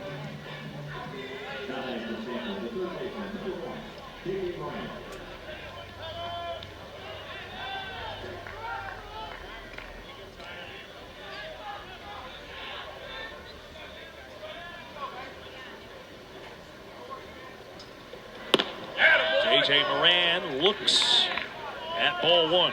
Strikeout and a walk. He's worked the count full both times he's been up today. At 97 down and away. Yeah.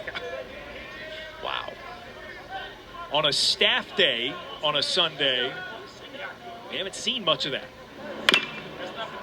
How about that late action on that pitch? Fouled off. That's 90 with some movement. That's that splitty.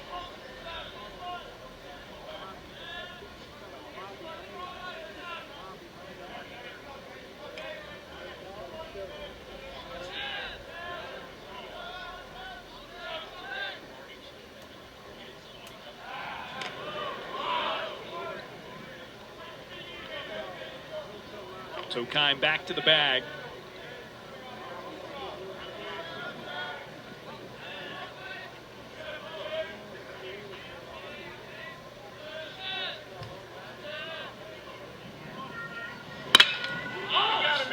High fly again, center field. Moore back to the edge of the track.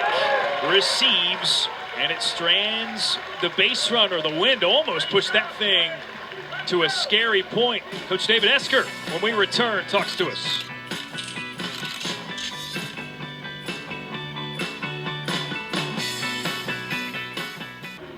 Stanford losing a legend, a titan of its baseball program earlier this year in January. Mark Marquess, 9 as he's affectionately known, was at the helm of this Cardinal program for a long time, 3-time National Coach of the Year, trips to the College World Series, a College Baseball Hall of Fame inductee.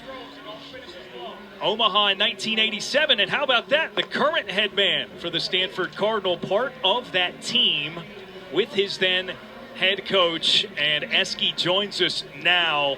I first want to ask, because we're showing those photos, we'll get to the game here in a second, Eski, just 9's impact on you, on this program. Just speak to that for us, if you would. He is Stanford baseball, right? People told him that he couldn't win a national championship because you couldn't get smart kids to play at that level, and he says, I'm not buying it. I'm not buying it. And he did it with work ethic and energy, and he recruited good players.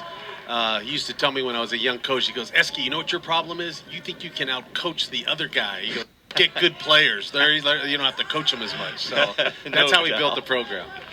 He's a legend. What a legend he was, and his influence on you. Can you tell a couple stories about your relationship with Mark? Yeah, the line I always say, he was a great coach. He was a better man. He treated me like a son, and I loved him like a father. And we were really close, and we spoke weekly, and I miss those Monday calls when he calls me and asks me how the weekend went or that he watched, and he's nothing but complimentary.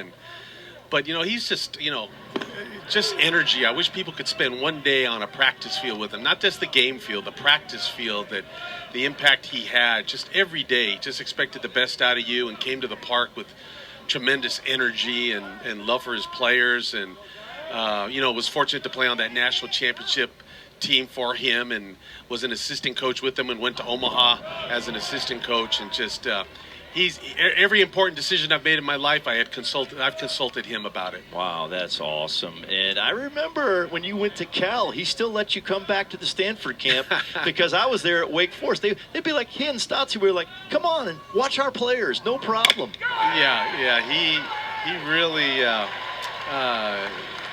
he would always tell me, he goes, they're not coming to our camp to go to your school. So but I got a sneak peek at a lot of them and got some good players out of there, which I appreciate. No doubt. No doubt. Well, Eski, what do you think of this one so far? Bobby Moe and I were talking about it. It's been weird.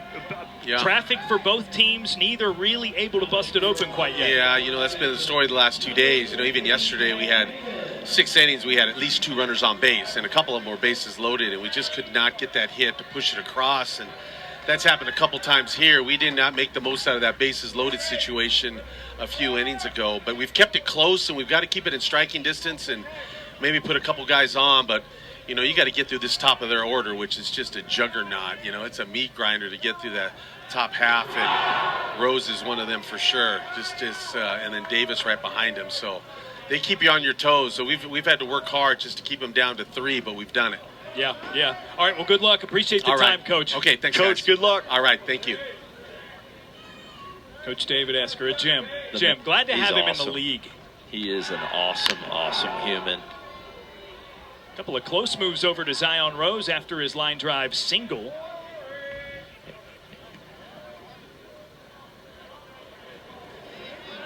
Big spot for Louisville here with Tank Davis. That softly punched two-run single to the opposite field his last time up. Rose takes off, and it's rolled over foul. Louisville looking to run again. Have not been thrown out this weekend by Stanford.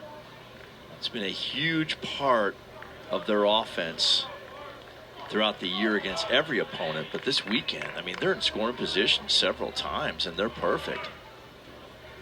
10 for 10 so far. In 2.5 games, I would call it. Almost 2.5 games.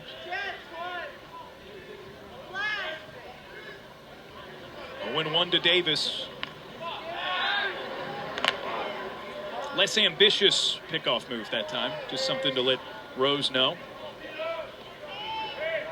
So these numbers entering today. Stolen base leaders in the ACC. Duke has already crushed a single season program record. As that misses outside, 1-1 to take Davis. Interesting to see Rose going on a couple pitches ago, because when we talked to Coach Mack earlier in the week, he described, them trying to keep it safe with him and his lower body injuries. He plays one way, hard. Well, and that's what Coach was talking about. They have to pull on the reins occasionally because Zion plays so hard. He wants to run out a pop-up that's going to be an easy out. He wants to run out a ground ball as fast as he can. Chi-Town kid. Tough kid. Yep. Gets after it. Davis leaves it upstairs, and it's 2-1. My favorite line that Matt gave us about Zion Rose and them kind of having to limit him is that he gets mad when they tell him, ball in the gap, take a big league double. A big league double, as they call it. Just jog your way to a stand-up at second and don't really try to push it to get to third. And Rose, he said, gets mad at them for that. Yeah, not his MO, that's for sure. He is all about playing hard, maximizing everything, getting after it. Here he goes right now. And it's just nicked foul by Davis. So Rose has to retreat to first base. Yeah, I love the way he plays the game. Never takes a pitch off. And he changes this lineup, right? He's missed time this season. You can notice it. It is a tangible difference when he's up at the top of the order for this Cardinals team. He's the catalyst, the personality. He's got the charisma out there, and then he plays hard to back it up. And again, he's back safely at first. Quality player.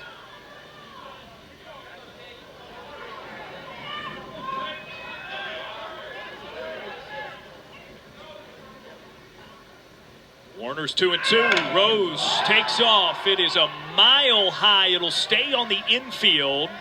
Bates calls and catches, and that's one down. Let's go. You got this, kid. Let's go. Rose getting worn out, doing wind sprints to second base and having to retreat to first base several times in that at-bat.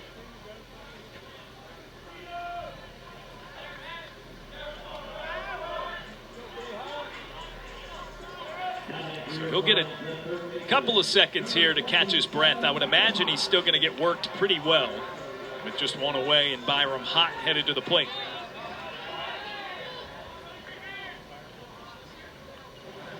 Warner to the plate, gets a called strike, and it's 0-1.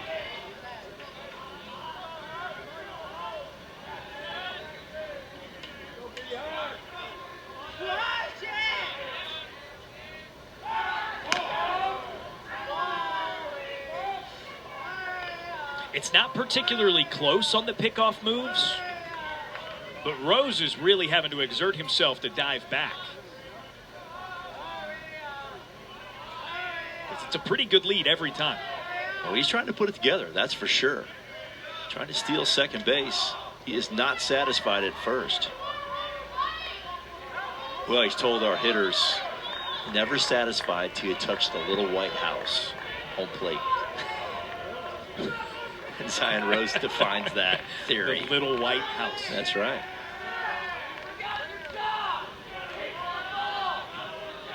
Batter gets time here. It's still just 0-1. That's why they call it home plate. Yeah. What are you saying, dude? There goes the runner Rose. Pitch outside, and he dives in safely finally with the stolen base. Boy, that was a lot of work to get to second base. Those wind sprints added up to a nice jump and a safe of steal of second base for Zion Rose. Well, he can fly. Had that back easy. So now as his teammate, you're looking in at home plate toward Byram Hott saying, hey, don't make that for nothing. Right.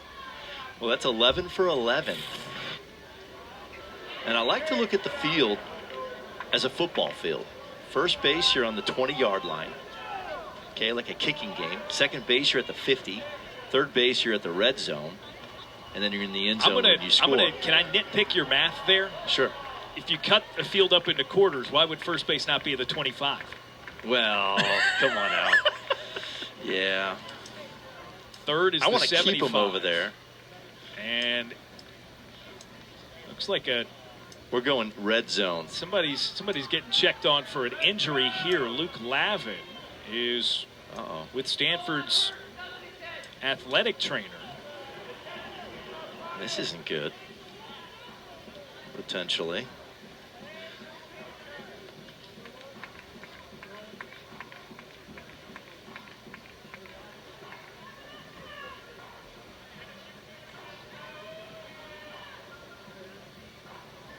Something happened on that throw, potentially. It was kind of an awkward catch and snag. Kind of threw around his body, Darren, on that throw to second base. Let's hope he's okay.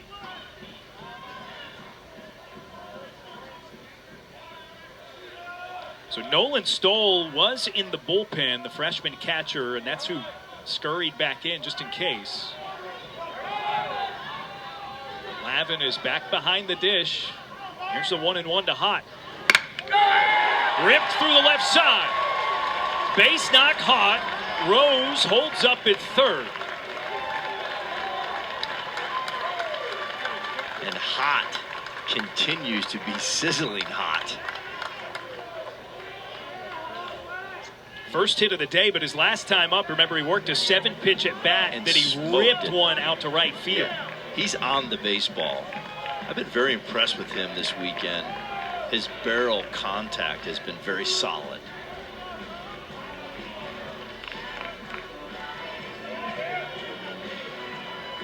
Another big spot in a tight game where runs have not been pushed across as much as either team would have liked up to this point. Ben Slanker is 0 for 2, looking for his first hit of the day. And a pickoff throw over to first. Hott dives back.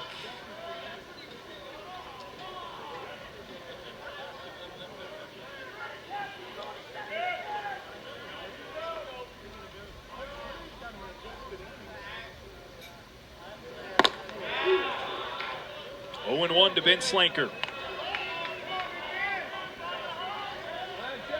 Warner's going to want to throw that change up here. He's got the right-on-right change he threw earlier. Looking for a ground ball double play.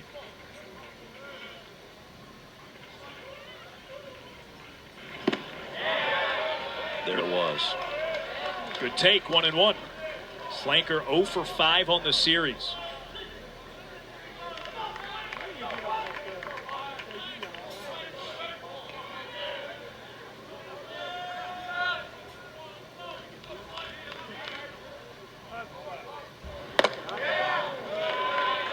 Pushes it all the way through, and it misses outside. That's Warner's best fastball of this outing at 93. But he is behind in the count at 2-1.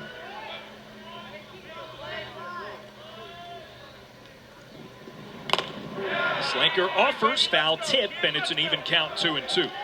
Loves that changeup. What do you think here? 2-2, best pitch, maybe go back to it? It's hard to say. He loves the change. He throws it at a high percentage to both hitters, right and left. Runner goes from first. It's a miss outside, ball 3, and a stolen base by Hott to put 2 now in scoring position. And it was another changeup. Infielders from Stanford trying to get Coach Esker to take a look at this to see if he came off the base during the slide. Like we were talking about with Lucas Moore earlier. Right. Earlier, I think he did. Lucas Moore would have been called out. He was off the base during the slide. Stanford's challenging the ruling on the field is safe. I think we're going to look for that right here.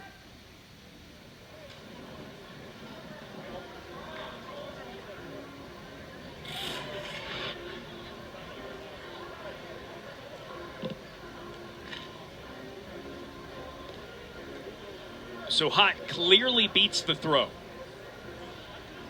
Ooh, that's a tough one right there. I thought the Moore slide, Lucas Moore slide, was a lot easier to see. This one's a little later on the tag as his knee retouches the base.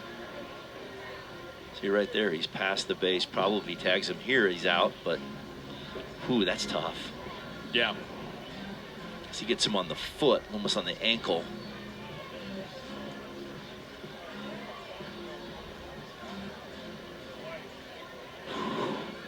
These are nitpicky, yeah, and for that reason I don't love them. Right. But it is interesting that I think it pretty conclusively would have been an out had they challenged on the Moore steal earlier. Agreed. Whereas this one is a little tighter. Yes. And therefore I think it's going to matter that the call on the field was safe. Yes, I think this play is going to stand. This call is going to stand on the field. But yeah, Lucas Moore, who scored the go-ahead run after that stolen base. Yeah, he came could across. have taken that off the board. Yep. If you challenged it. But you know, you're tagging a runner, of all that's happening that fast. You're not really sure he's off the base, but that's why you keep the tag on. Used to be a V tag. You tag and then you come out. Nowadays you stay on the bag with your tag.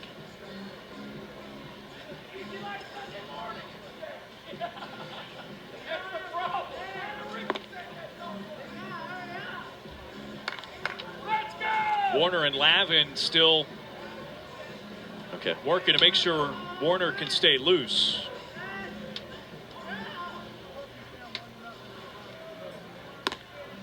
You can slide in and make a tag and stay with a tag.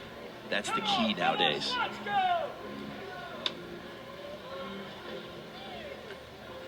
So back in the day, it used to be a V tag. You just go straight down, come right out, show the umpire the ball. Nowadays, with replay, you make the tag and you stay with the runner, sliding all the way through. Yeah, you're sliding and I'm staying on Darren all the way through until he just stops his momentum. Back in the day, I just hit Darren, boom, and get out of there.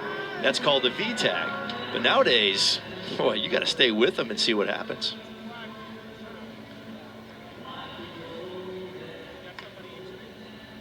So we have a discernment here. After review, the ruling on the field stands. Stallions will lose one challenge and have one remaining. Thought. Yeah, with stand, it's just hard to tell right there what happened with the runner. So Stanford loses the challenge. They're down to 1. If you go back in time, though, I'd be very curious to see what happened with Lucas Moore the inning Again, before. I am relatively certain that would have gotten overturned. Yes. Because he was in the air during the tag. Yeah, and that was such a swing play at this point anyway, at a 3-2 game. Now a full count. And Slanker watches it low for ball 4. Another changeup. He throws that changeup at a high percentage to righties and lefties. Tried to land one there at 3-2 and missed.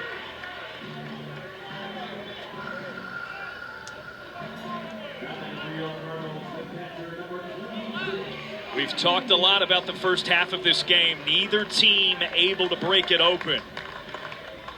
Bases loaded, one away for Louisville. A ripe opportunity here. That's a balk.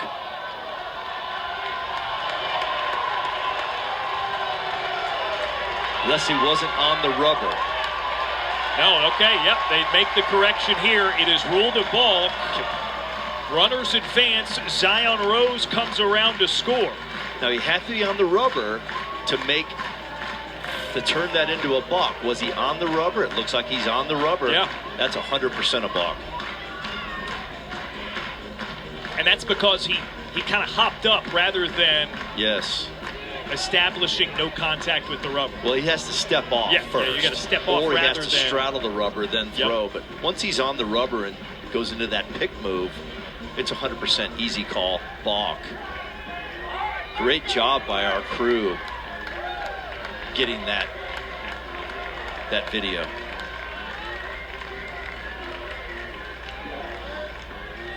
Extends the Louisville lead to 2. And now eliminates the double play scenario.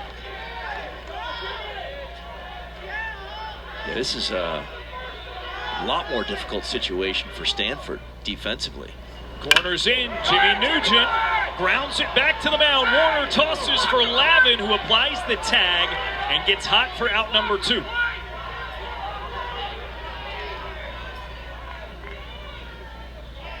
That might be the worst place to hit the ball back to the pitcher softly like that. You want to get it past the pitcher and you score a run.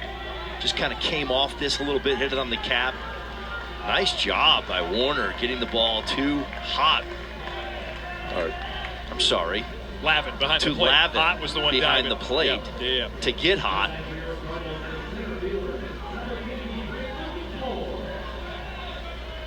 It's a great little shuffle right there.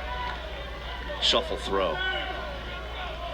Tried to sneak that left hand in and never got the plate. So now 2 away. And Lucas Moore takes for a 1-0.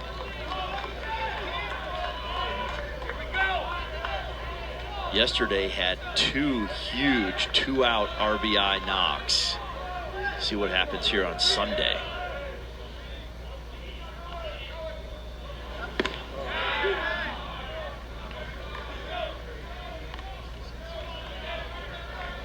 Four runs driven in yesterday, a season high for Lucas Moore. The way this game's been developing, the team with a big inning is going to win this baseball game. We've had no big innings, 3 runs or more so far. 1-1, fouled back. And now Moore with 2 strikes.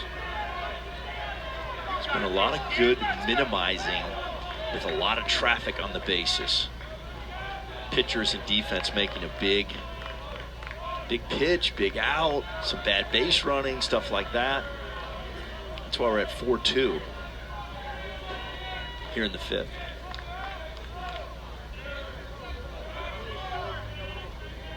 Big pitch for Warner. 2 strikes, 2 away. Outside, no throw from Lavin as Nugent takes second.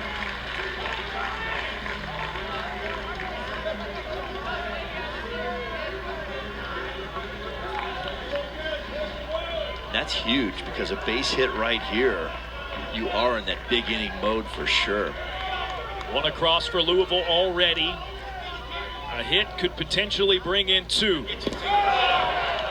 Low and in and a full count to Lucas Moore.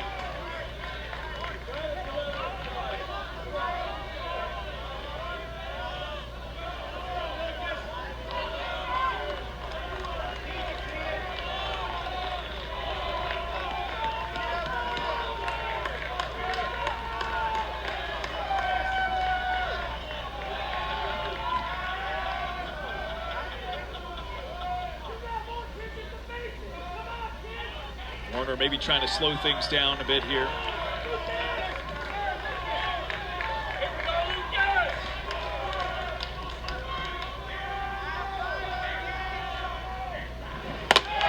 Inside ball 4, bases loaded now.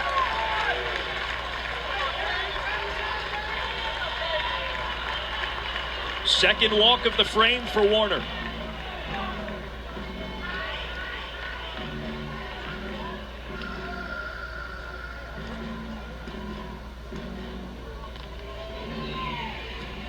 Stanford pitching coach Thomas Eager out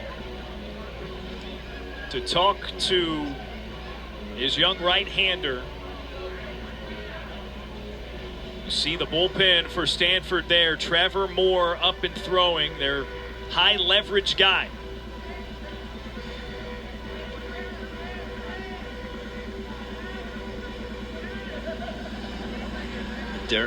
This was yesterday.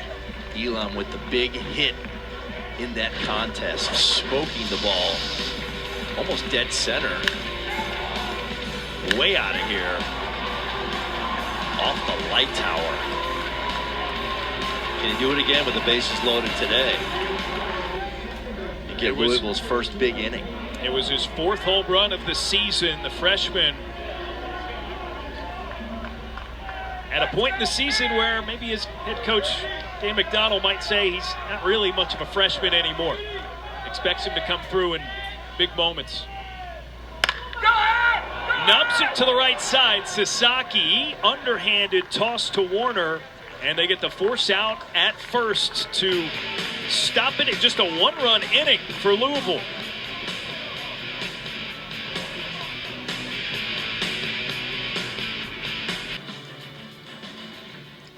Now back to us. Louisville squeezes across another run in the 5th and lead it 4-2. But again, they had a prime opportunity there, Bobby Moe. Bases loaded at the conclusion of the last frame, and a weak ground ball to the right side of the infield got Stanford out of it. That's the gray hairs that Coach Mack was talking about in our interview. You got them too. They're very short. They're gone, yeah. Basically. Yeah, that's what happens when you coach for 30-plus years. When you score 1 run when you think you want to score 3 or 4. It's not easy. It's a game of adversity.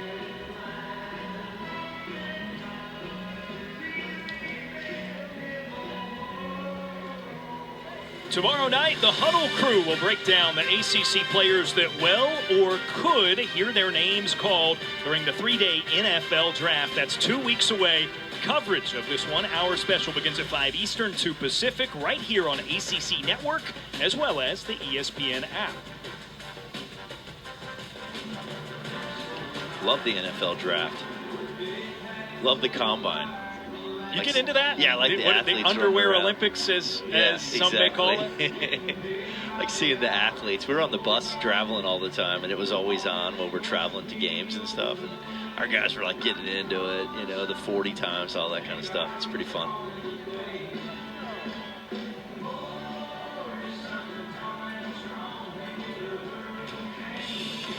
A look back through the history of Stanford baseball. Speaking of the NFL draft, John Elway, an alum of the Cardinal program. Jack McDowell, Mike Mussina, the Hall of Famer. Our friend KP, Kyle Peterson, our colleague. KP.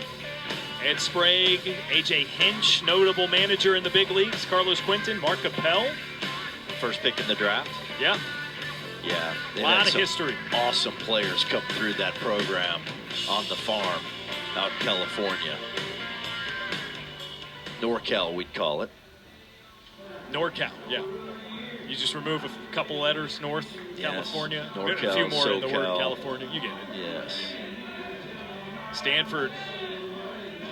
What's interesting about this jump to the ACC is, you know, sure, they've not experienced the kind of success that they would want in a couple of years. But remember, prior to, they made it to Omaha in 3 consecutive seasons. Correct. Attaboy, Brandon. I mean, they had an absolute run as the class of the then Pac-12. Oh, when I was in college, they were the class of college baseball. Yeah. In the 80s. I mean, these guys were running running the roost, I guess is what I would say. They were getting the top players from all over the country. We talked about that 1987 title team with the current head coach, David Esker. And you think about 3 straight trips to Omaha, and then potentially this year, possibly 3 trips not to a regional. Yeah, would be the 3 first straight time years. in program history. Yes. Brandon Shannon finds the strike zone and makes it 3-1. Philip Chong in his second plate appearance. Let's go, Brandon, let's go!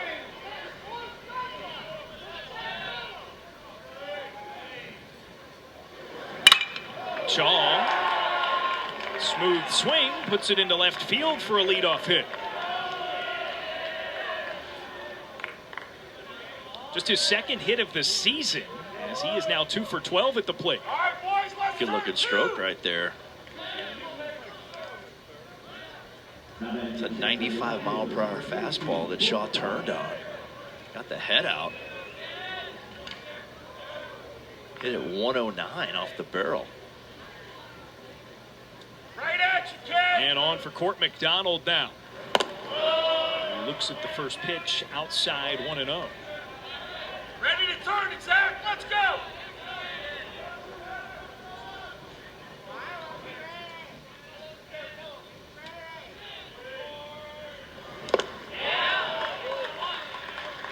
Swings through it, it's 1-1.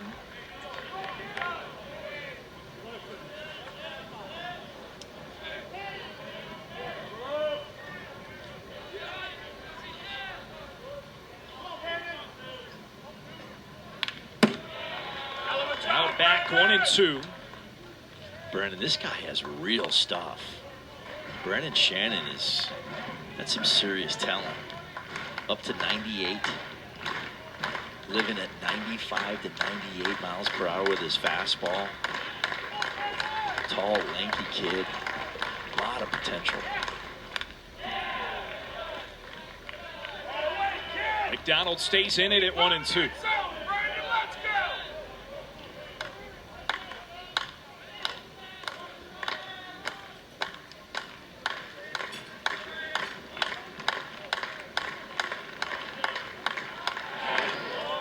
And a throw over. Chong back. No attempts to steal a bag so far this year, but again, small sample size.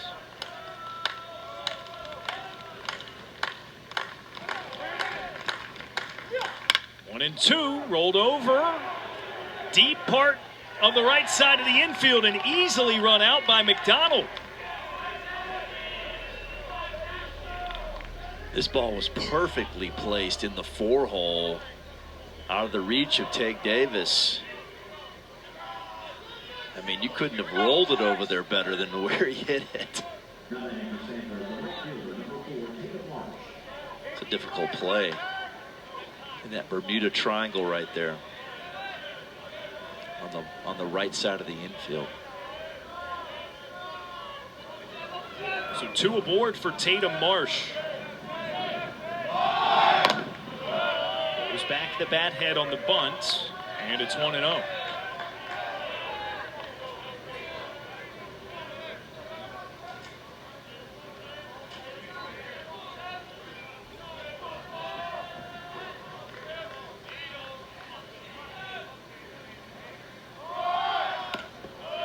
Another miss outside, it's 2-0. Nolan Stoll is in the on-deck circle, so he was the catcher who came in and readied himself earlier. He'll replace Luke Lavin.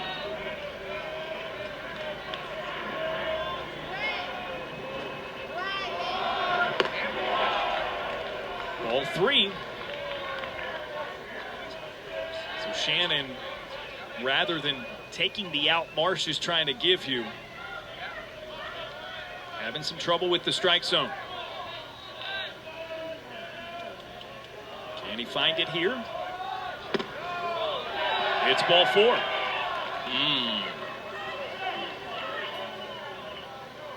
Something cooking right here for the Cardinal.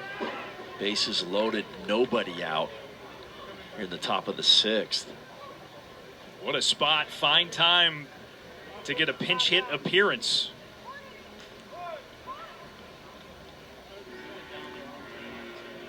Getting hot in the bullpen. The Louisville bullpen. Jack Brown, who was up earlier, way earlier in this game, warming again. Kason Murphy, the left-hander.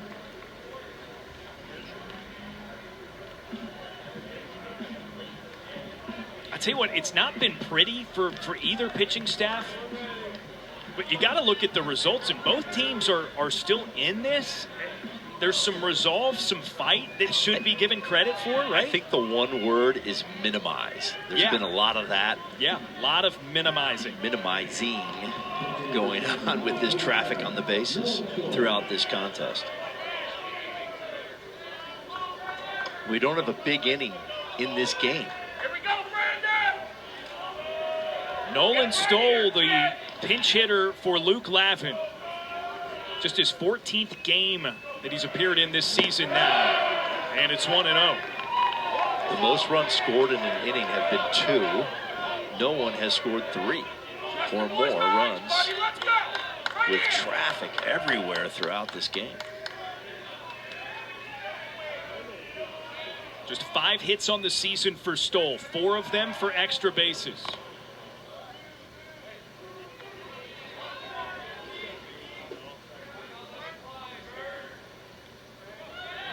We said it about Chong earlier.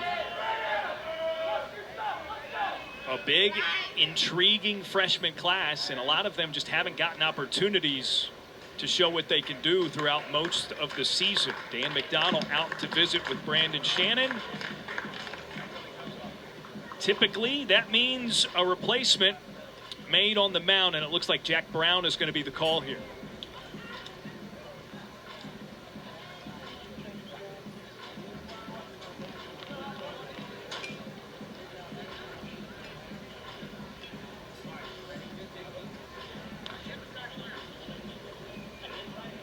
It is, in fact, the right-hander, Jack Brown, entering in place of Brandon Shannon, and it's another Louisville reliever inheriting a sticky spot. Bases loaded and no outs.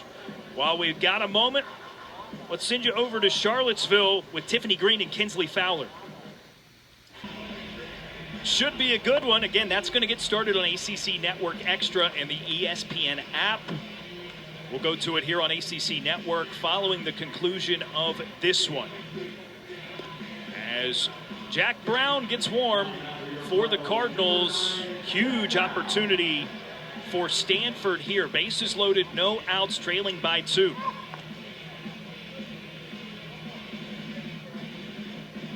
Jack Brown, 88-92. Again, walks have been an issue. That's kind of a theme this year with the Louisville pitching staff. It's averaging almost 6 walks per 9. The standard is 3. Coach Mack looking for strikes, looking to minimize again in this situation. Bases loaded, nobody out for the Cardinal.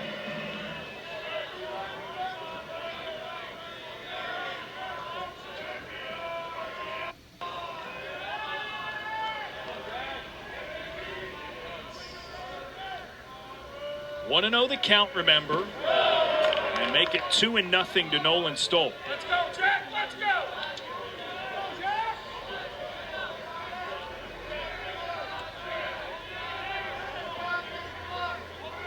Fill up the zone, kid!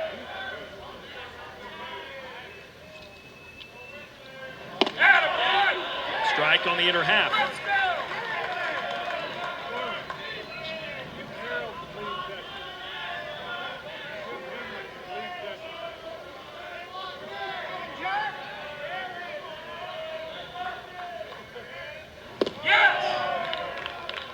Now it is 3 balls and 1 strike for Jack Brown, making his 14th appearance of the season on the mound. That's tied for the team high. And Stoll hitting .364 against right-handed pitching with a 1.0 OPS.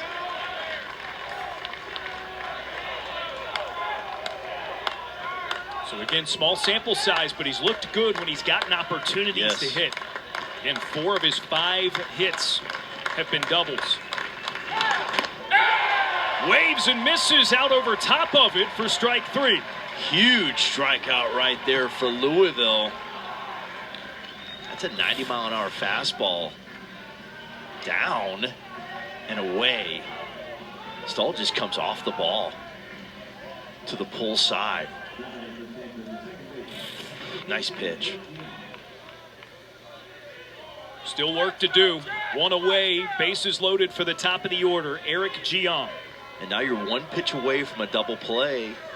And that word minimization comes in play again. First pitch strike to Gian, who's 1 for 2. Louisville trying to limit the damage here.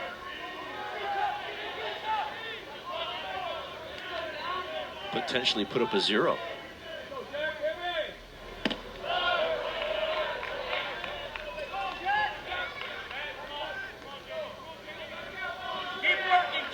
Coach Esker said it with us earlier. It's been an issue each of the past 2 days, right? Stanford 0 for 9 with runners in scoring position yesterday.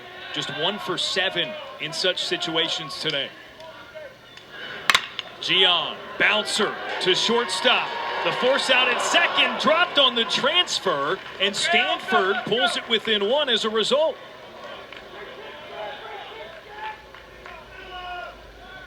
Oh, potentially a double play ball right there. I'm not sure if it was hit hard enough. So Marsh is out at second, to be clear. They do get the out, but it allows the run to score. Just trying to hurry it a little bit right here. Didn't need to be that quick. You got to jam your beer hand in your glove, look it into the glove. No need to get ahead of yourself. Catch it first, then make the throw and see what happens. They did get a run right there for the Cardinal. Now only a 1-run game, Darren. And the batter, Rentaro Sasaki, 3 hits yesterday, the 9th inning grand slam in game 1 on Friday. And an engagement warning, I believe there, from Listaglia, the home plate umpire. Come on, Jack. One more, buddy. First pitch to Sasaki. Drifts high, 1-0. Sasaki 0 for 3 today. Need to be careful here. 0 for 3. It's one of their guys. It's one of the best players in the Stanford lineup. Pitch him tough.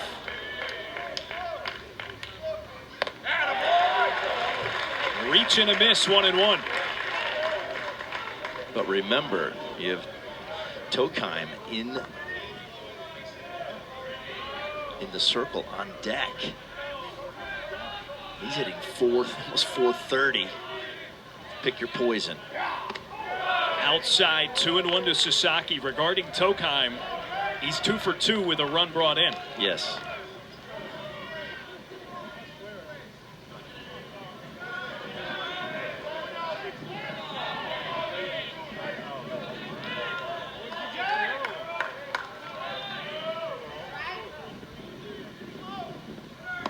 Brown again off the mark outside, and it's 3-1. Let's go, Jack. Let's go. So left-hand hitter is hitting 261 off Brown. Righty's hitting 319.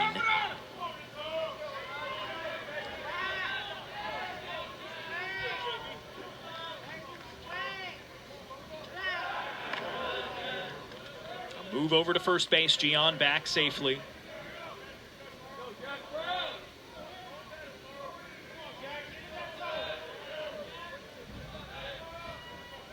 3-1. Called strike to Sasaki. Good And a full count. Pitch. Good off-speed pitch right there, Darren. He stepped toward it. I think Sasaki thought it was maybe a little out. Kind of came in the back door of the strike zone. Full up. Wave and a miss. Brown gets the strikeout and gets Louisville out of another jam. Wow. 91 down in the strike zone with a lot of movement here. Check it out. See that ball run arm side? It's a tough pitch to get beneath. Sasaki stays over it for the strikeout. Huge right there. 1-run game in the 5th. 4-3 the score as we enter the bottom of the 6th inning. And Bobby Moe, you've used minimization as the word to encapsulate this game so far. 24 total base runners and only 7 total runs combined between the two teams in this one-run game. It's hard to believe there's 24 base runners, and we're in a 4-3 game here in the bottom of the 6th. Unbelievable. Both defenses have pulled off Houdini escape artist type behavior on several occasions. And for Stanford, they're going to go with their big leverage guy. Trevor Moore enters while they trail by 1. They're trying to stay in the fight long enough to get the bats going and potentially take game 3 and take a series here on the road. First pitch right back to Moore. Casual with the glove. And a soft toss to Sasaki. 1 pitch, 1 away. Well, smart move right here. Bring in your dude. You don't want to get on the plane without using him in a leverage situation. The game is at 1 right now, and see what happens.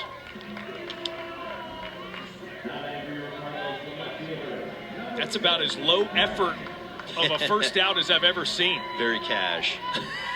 Very cash. The nonchalant Trevor Moore back to the top of the order for Louisville. Griffin Crane is 1 for 2. Trying to slash, can't catch up. Swing and a miss, 0-1. That's a real arm. This ball explodes at 94. Got that four-seamer that has that ride, that carry.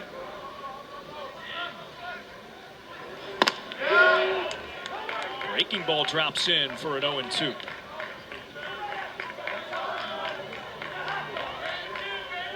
Good looking pitch. Oh, yeah. It's real stuff right here for sure. Rolled over, Crane to Sasaki, who tosses to Moore covering. And that is quickly 2 down.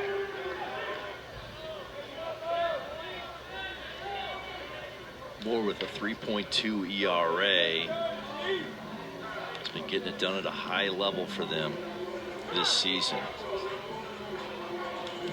The only issue that we talked about with both staffs, same thing with Moore, his walks are 5.49 per game. The standard is 3. Per 9 innings. Per 9 innings. So for a guy who doesn't ever throw 9 innings, half but that would even. be his his average. Yeah, he's 19 2/3. Faced 83 batters, but he has 12 walks in 19 1/3. So when he throws it in there, he's getting it done. Big cut and a miss for Zion Rose. It's 1-1. And so far in this inning, he's been in the strike zone with really good stuff.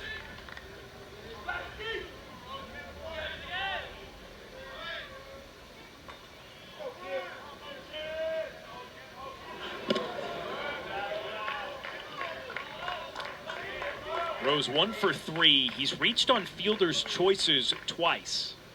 And then his last time up, singled and came around to score. After stealing second. Healthy hack, and now he's at 2 strikes. Man, that fastball is at 94 every pitch coming out of his hand, and it is it's firm.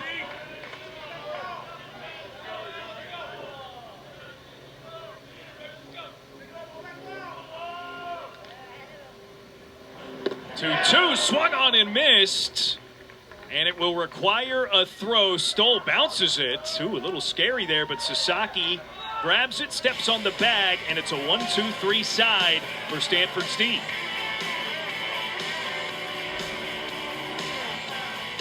Take a look at our good hands plays of the game presented by Allstate. And in a 1-run game, Bobby Moe, narrow margins, you need to capitalize when it's laced right to you, or on a short hop like that, J.J. Moran tossing it across the diamond to execute the out earlier. Been some hard hit balls right at some defenders. There's also been a big base running mistake at second. Did not go back on a line drive, but those little things will. Backhanded play to begin things by Tag Davison. How about that? Another good hands play. Yeah, right on cue. Presented by Allstate, we'll say, just to tag it. Let's take a look at that one more time. Tag Davis really knows how to play first base. He moves around quite well. Look at that. Just nice, athletic, soft feed. Made it look easy. But getting back to the margins, in a one-run game like this, all that minimization, all that traffic, those little things are what's going to be the difference in this baseball game. And I still say that the team that gets a big inning, which is 3 runs or more in this game, moving forward, will win this game easily. I mean, I think that's more and more true the closer to the ninth you get. Of course. Now, I do worry with the way these teams have played. Is that going to happen for either side? That's in doubt so far in this one, the way they've been executing with men in scoring position. So a big first out for Jack Brown. That was Teddy Tokheim leading off for Stanford. And that's a big out because Teddy can really swing the bat. That's the first time they've got him out. Yes. He was 2 for 2. Let's go, Jack. Let's go. It's a 430-plus hitter. To get him off the bases early in this inning is huge for Louisville. Charlie Bates rockets one out to center, but Lucas Moore with a good first step goes back and gets it for out number 2. 105 line drive. You do everything right. You hit it through the middle of the field, and you take a left turn back to the dugout. That's not fair. That's a couple of those for Bates so far. Yes. 0 for 4, but he's gotten a hold of a couple. Now J.J. Moran's turn. 2 away, nobody on.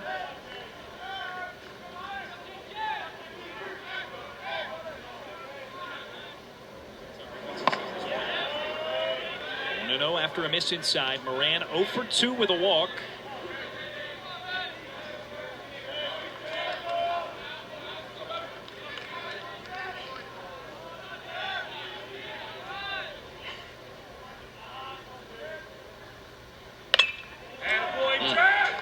Foul, 1-1. Both teams hitless with 2 outs today. Stanford 0 for 5. Interesting.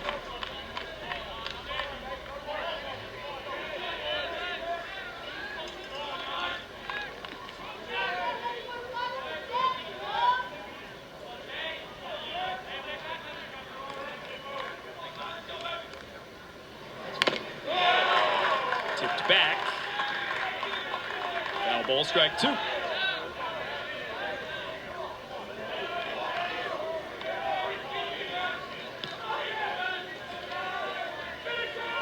Very competitive contest here today. 4-3. Yeah, we've had a lot of traffic. This has been a tight one, a competitive game. I think it's a testament to the fight within both of these teams. Yes. Like we said in the open, they're trying to climb their way back into the ACC standings. Breaking ball drops in for strike 3.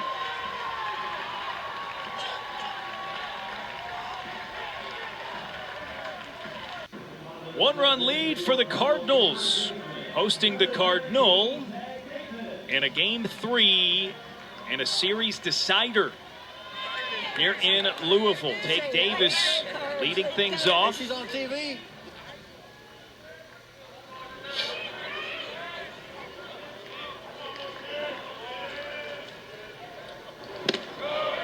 Looks at the first pitch, down and in. Davis 1 for 2 with 2 runs driven in on a single back in the 3rd. Now 66 RBIs, leading the country in that regard. And he crushes it down the line in right, and it's just foul. Inches from extra bases. That is a hair-raising strike 1. Very, very close.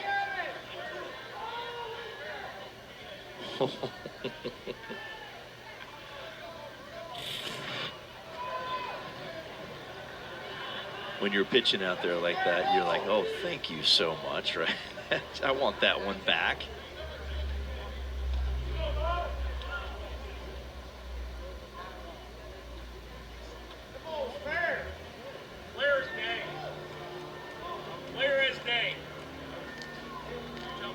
Coach Mack trying to see if he had a great look at it, just if he's 100% sure. Yeah. What might have been happening there too was checking to see if it's a reviewable play. Sure.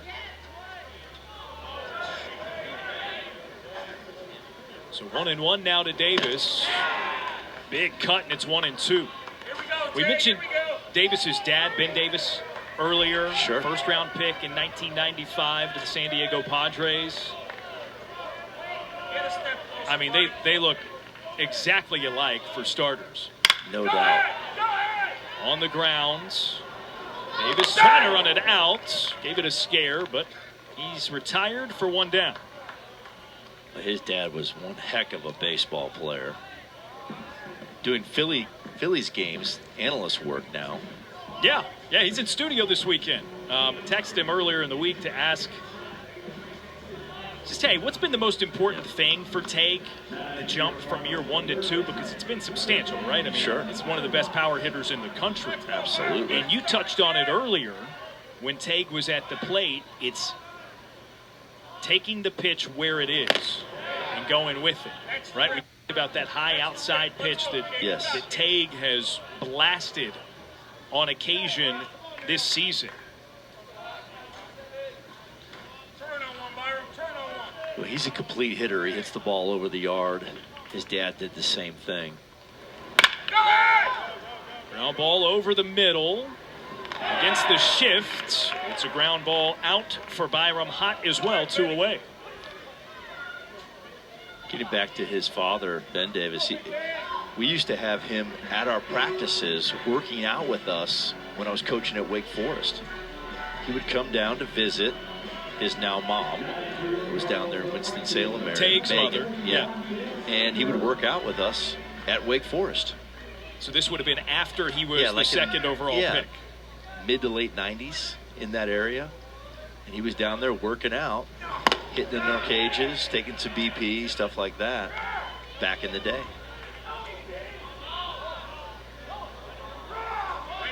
Great guy, great player. And his son is one of the very, very best players in college baseball. 1-1 to Ben Slanker. And we talked about it yesterday. He's on the Golden Spikes National Player of the Year watch list right now, for good reason. Yeah, midseason watch list, one of 45 on that list. Slanker, a ground ball, and that's 3 in a row from the Louisville Bats as they go in order, and we make our way to the 8th, still a 1-run game.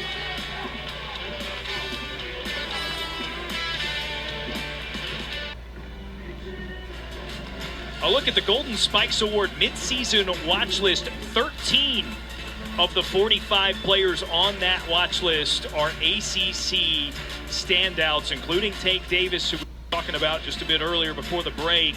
Miles Bailey out for the season for Florida State. Good to see he's still honored as one of the top accomplishers in college baseball up to this point. And Tague Davis has certainly made a case to advance further and further in that process. I mentioned 45 names on the midseason watch list. That next will become a semifinalist list of 25 players. I don't know, 25 best players in the country. He's at least in the mix. I think he's in there for sure. Yeah. For sure, no doubt. Peter Michael now on the mound for Louisville. Slash swing, sends it out into the gap, left center field, and it's run down by Griffin Crane. So Philip Chong retired on the first pitch, 1 away.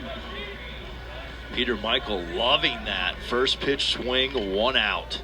Meanwhile, a new player in right for Louisville, Kyle Campbell, in to replace Ben Slanker, who was the last out of the last frame.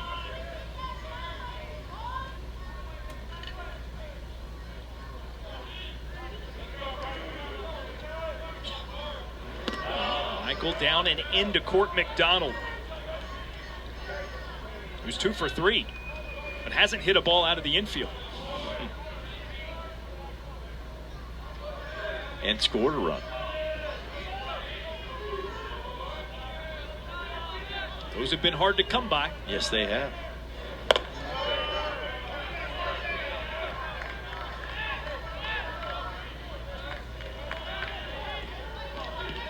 I find it amazing that Stanford would swing at the first pitch because Peter Michael has struggled to throw strikes.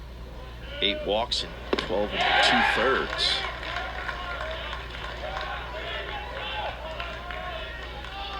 It's the kind of guy you don't want to swing early in the count. Kind of let him get into the count, see if he can get you in a 3-ball, 2-ball advantage count, see what happens.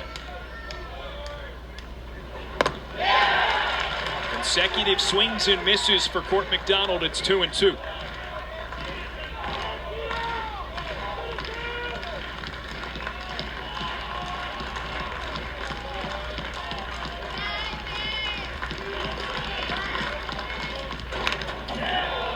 Just touches it foul. He stays alive. Filling it up right now, I'll tell you that. It's that 2-2 count. You want to make something happen in the strike zone right now. You don't want to go to that 3-ball count. Pressure's on the hitter right now. You go to that 3-ball count, the pressure goes back to the pitcher. Gotta throw it in there.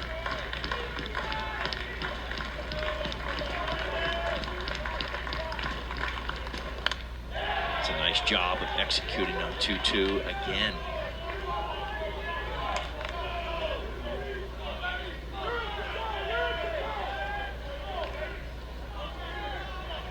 Common theme throughout baseball is you want to make something happen on 2-2. Put it in play, strike him out, do something in the strike zone, make a baseball play happen. Rolling foul. And it'll be another 2-2 for Court McDonald. This will be the 8th pitch that Peter Michael has thrown to McDonald. Both teams seeking just their second ACC series win of the season. Louisville hasn't won an ACC weekend since their first against Notre Dame. That wacky, high-scoring affair. That is hard to believe, right? Yeah. You're talking about a team that finished 4th in the country last year in Omaha. But prior to that, reminder, they were 9th in the ACC. Correct. All 3 outside. 8 pitches into McDonald, it's a full count. But to your point, even Peter Michael pitched in their last game of the season against Coastal Carolina, struck out 3 in an inning and 2/3. It was his only relief outing of the year. Sky high, Stoll, or forgive me, Nugent out to squeeze the pop-up in foul ground. And the battle goes to Peter Michael. That might have been ball 4 right there. That pitch was up, a little bit of a chase above the strike zone. Let's take a look at it right here. Yeah, that's ball 4 for sure. That's a base runner with 1 out. That was after you pointed out Chong swinging away on the first pitch for the first out. So maybe a little eager, these Stanford bats. Trying a little too hard, possibly. Trying to get back into it. Against a guy that's gone deep in counts throughout the season. You probably want to get deep into a count, see what happens. Tatum Marsh blasts it right over the middle. Line drive single into center field for his first hit.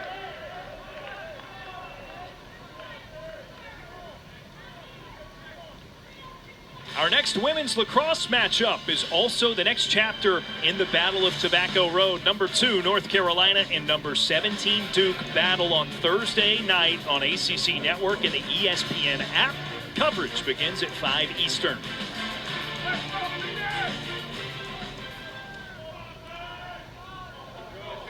Runner on with 2 away.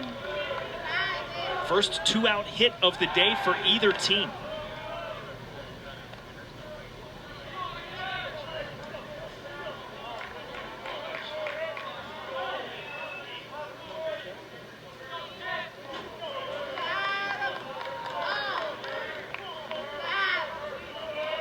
Nolan Stoll, the batter, swings it foul. Pretty Loud foul ball.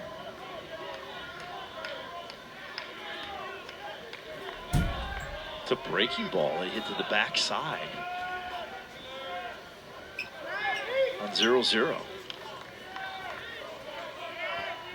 Just wasn't on time. Bit of a deke by the runner. So Nugent pops up quickly. No throw, 1-1.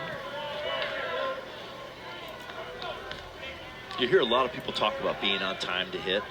That means being ready to hit with your load, your trigger, whatever you're doing. You're on time to deliver the barrel. A lot of guys are late getting ready to hit, and they wonder why they're in between on the fastball or the breaking ball or something like that. You want to be back and ready. Watch a big leaguer that can really hit. They're back early. They're ready early. They're on time.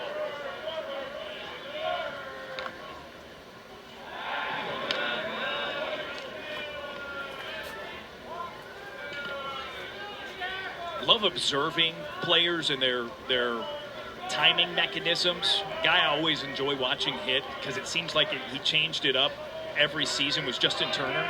Oh, yeah. Well, he's an early leg lift guy for sure. Yeah, and then it was more of sort of like the tap for a year because he needed to switch it up. And yeah. Whatever he did it early, though, I'll tell you that, because you have to be ready to go.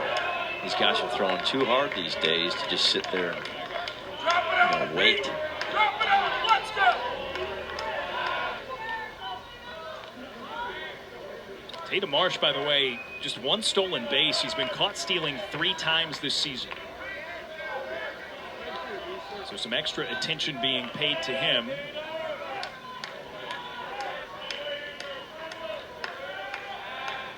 And one more thing about getting ready to hit. Yeah, I was about to keep on the earlier Justin Turner you thing. go, yeah, the more you can hit the off-speed pitch too.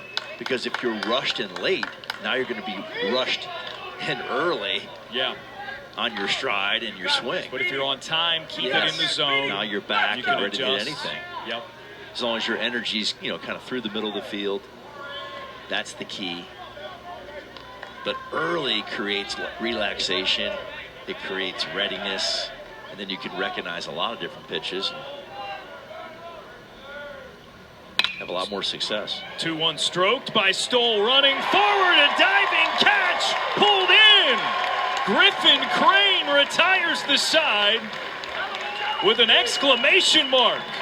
Wow, Griffin Crane. This is one of the hardest plays in baseball. Playing left field, the ball's hit right at you. Had a great jump on this ball, no hesitation whatsoever, and goes Superman dive straight ahead to make the play. Impressive one-run game here into the bottom of the 8th.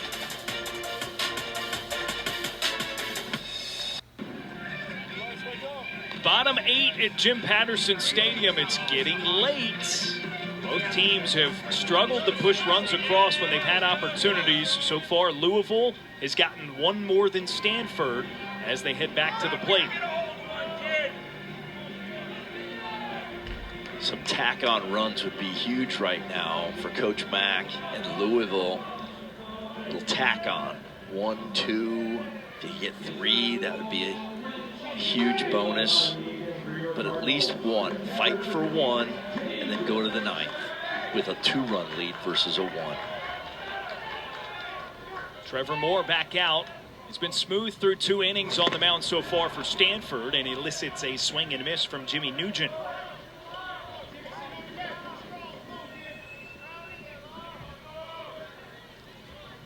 No base runners against Moore. He's retired all 6 batters he's faced, 1 strikeout. Swipe at it, and Nugent again can't connect. 0-2. Little cutter right there at 87. Goes 93 away, cutter down and away. That same tunnel, that same lane he threw those pitches in.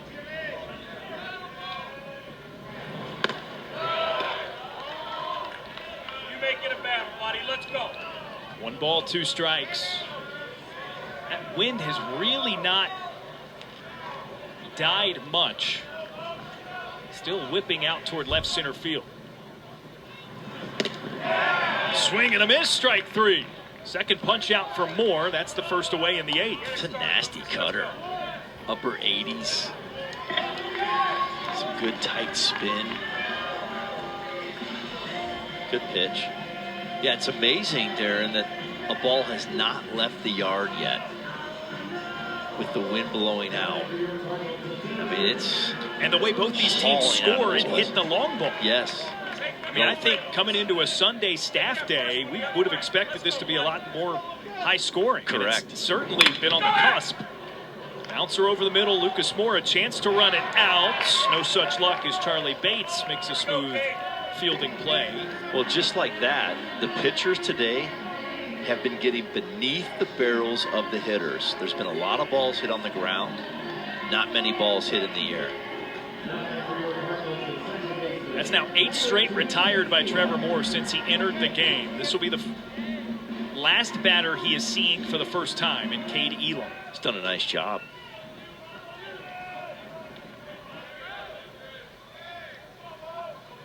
Elam. 6 groundouts. Yes. And 2 strikeouts, to your point. Yep, he's been pitching at the kneecap, the bottom of the kneecap, with his cutter, slider, and his heater.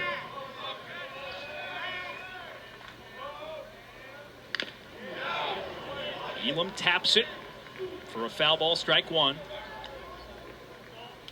Elam has the power to get a ball up in the jet stream and leave this yard anywhere on the field.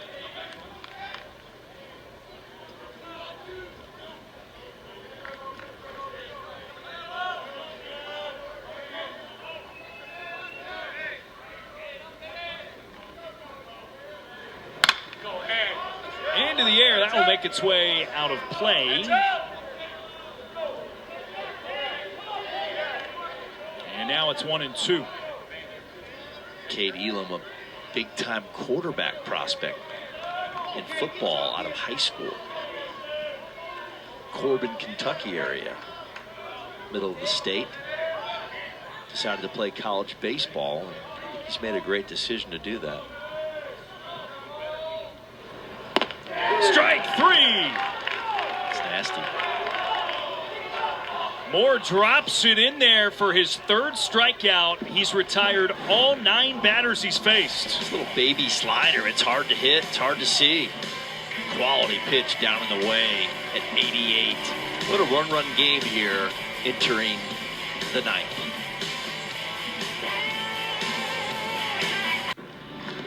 Louisville trying to close it out here at Jim Patterson Stadium. Reminder, Virginia Tech UVA softball has begun on ACC Network Extra and the ESPN app. We will rejoin them in Charlottesville as soon as this game has concluded. And it is the closer, Aaron England, on to throw for Louisville. This is the guy they want with the ball in his hands with a 1-run lead in the 9th. Yeah, heavy fastball usage from the left side, 89 to 93. Almost 70% of the time you're going to see a fastball here. The secondary pitch is going to be a slider, cutter. You'll see it sometimes a little smaller than bigger. But yeah, mostly a fastball guy from the left side, and he'll be coming right at you.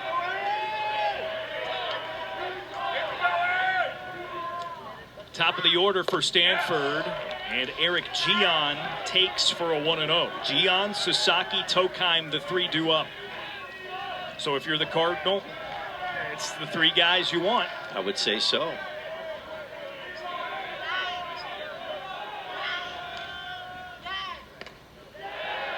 Miss inside, 2-0. Strikes are going to be the key here. You got to throw it in there with a 1-run lead. It's the only issue that England has had this year. 12 walks and 14 2/3.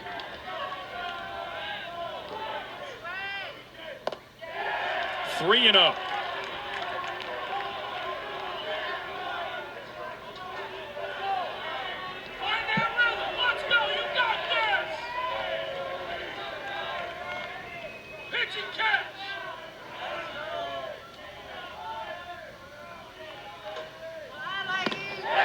Four-pitch walk to lead off the top of the 9th, and the tying run is aboard for Stanford.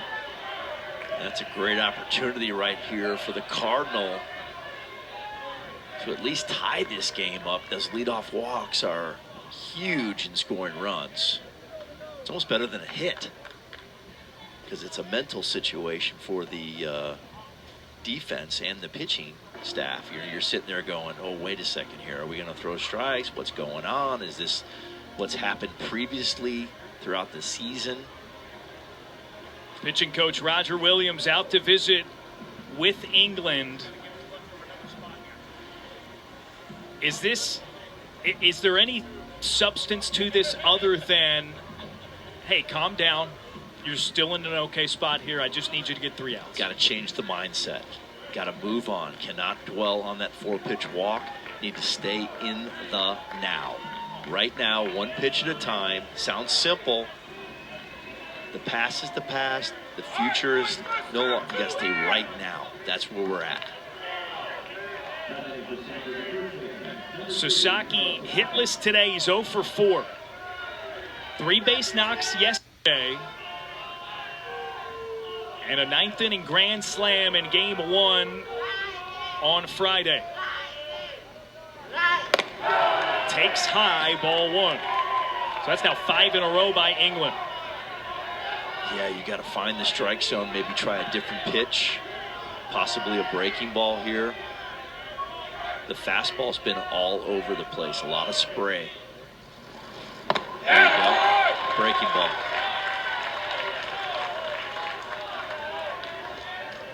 Let's go, Aaron, let's go!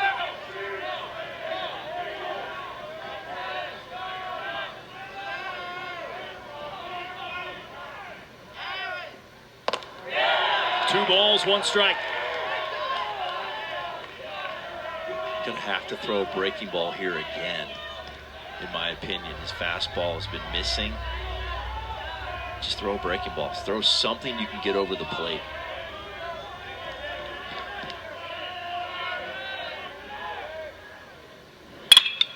Crushed, and it's through the right side of the infield. Sasaki's got his first hit of the day. Gian trying to get from first to third, and he's safe. They're at the corners with no outs.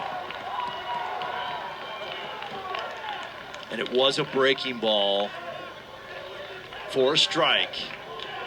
And Sasaki smokes it at 109. Oh, good, Aaron, let's go! An absolute rocket into right field through the shift. And the Cardinals in business, 1st and 3rd with nobody out here in the 9th. Pinch runner Brock Sell, the freshman, in place of Sasaki. The tying run at 3rd, Sell at 1st would take the lead if he comes around to score.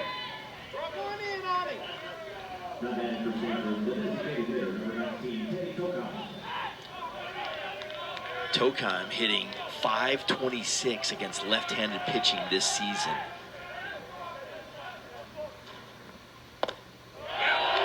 Just inside for England, it's 1-0.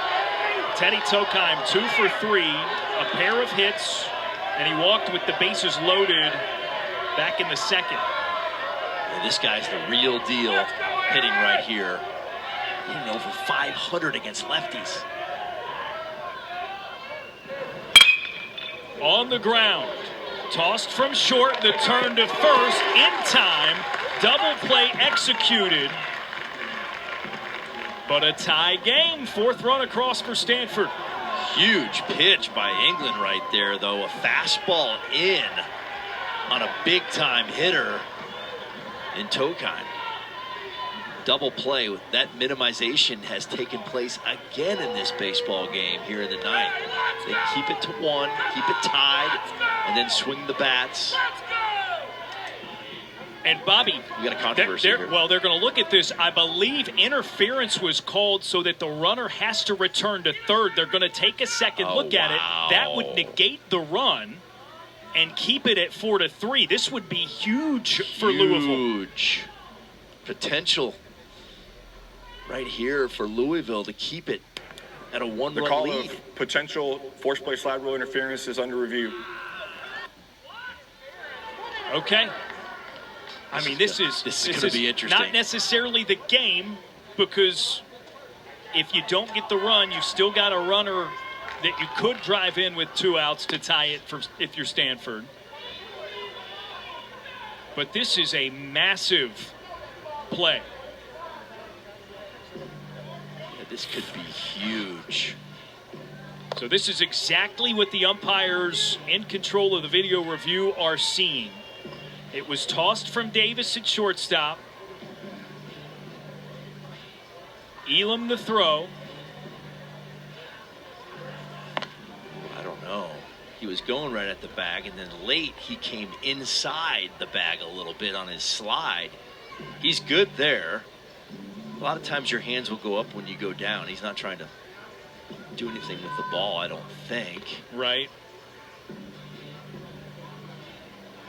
He's almost like getting up. You teach your runners to stay down right there. You don't want to come up and potentially, but he is on the inside of the bag after the ball is released. Now, I don't think he impeded the throw at all right there, but it's not about whether he was successful. Right. It's about whether or not he was slide? attempting to. Exactly. Was he inside and not directly into the bag? Was he inside the sliding lane versus directly at the bag? And I would say that he was inside the sliding lane at some point.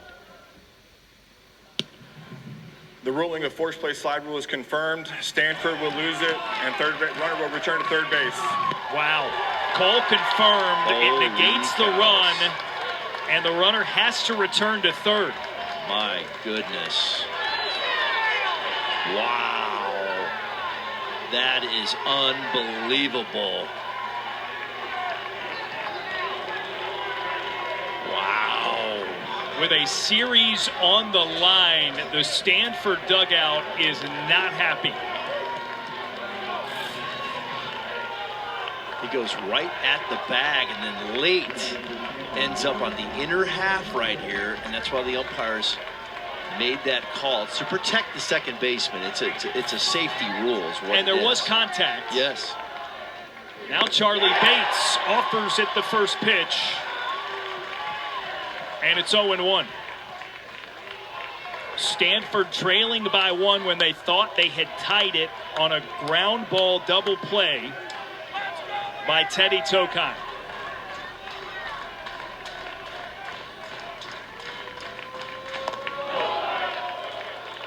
One and one.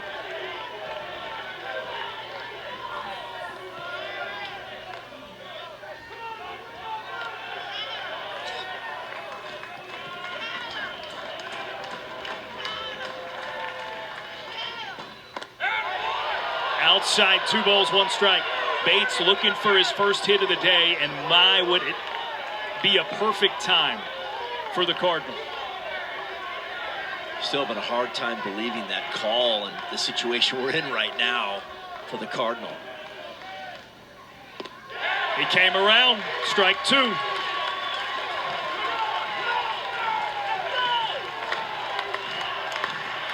England is a pitch away from securing the first ACC weekend win for Louisville since their first against Notre Dame. And now the count goes full. Why wouldn't it? Of course. After Another the day 3-ball we've had. count.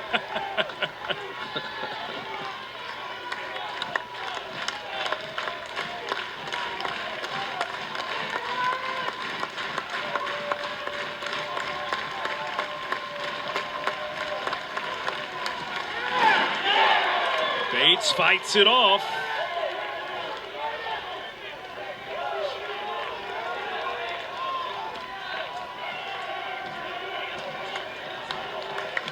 Stanford 90 feet away from tying this game up. 3-2, 2 outs in the ninth. The 3-2, take 2 from England. Outside, ball 4.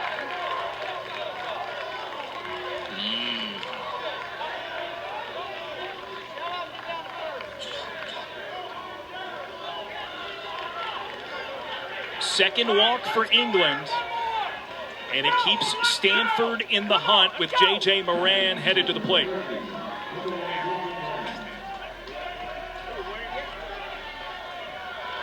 This is interesting right here. Moran hitting .429 on the season versus left-handed pitching. Come on, let's go!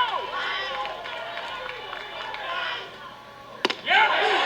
0-1. Well, I like that pitch on 0-0. Came in on the black. 92 on the hands.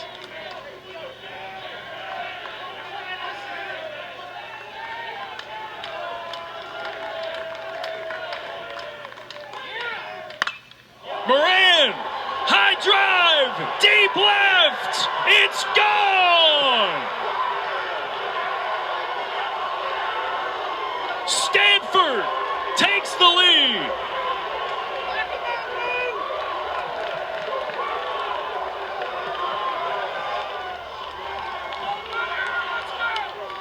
Oh my!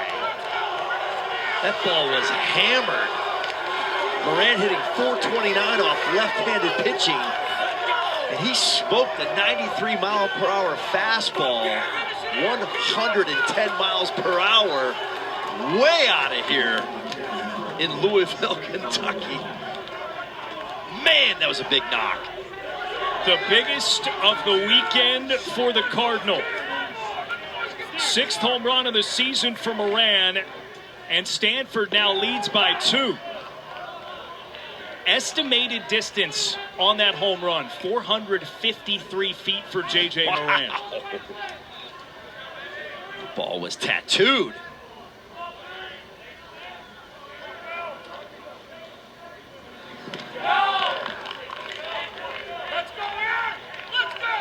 We talked about Moran hitting very well against left-handed pitching. He showed why right there.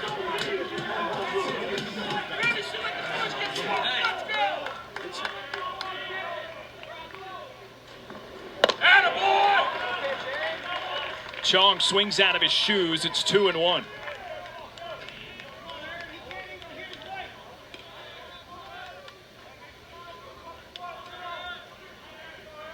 That was a bomb, Darren.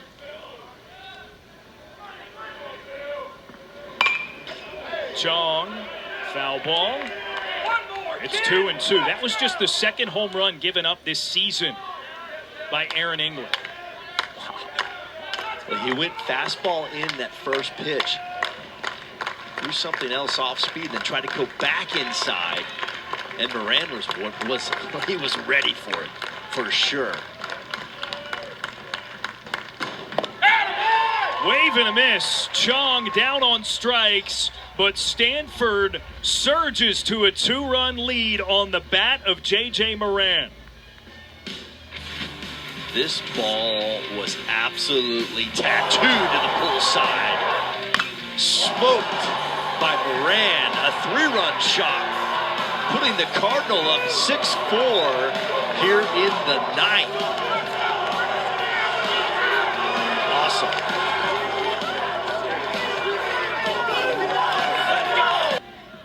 Well, there's your big inning, 3 runs or more. Finally, Stanford puts it up in the top of the 9th, Bobby Moe, and it gives them the lead with a chance to close it out here in the home half. Let's see if that statement stays true. Whoever gets the big inning will win this baseball game. Bottom of the order, 9-1-2 for Louisville as Trevor Moore back onto the mound to try and win this thing for Stanford. It's 1-0 to Zach Davis.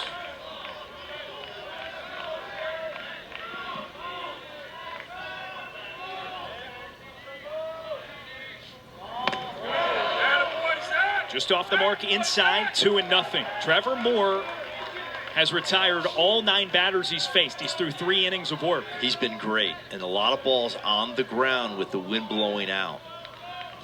It's been critical. But he's got 3-0 here. A little different. Closing this game out, the final 3 outs. I don't care what the analytics say. They're definitely a little different than the outs previously.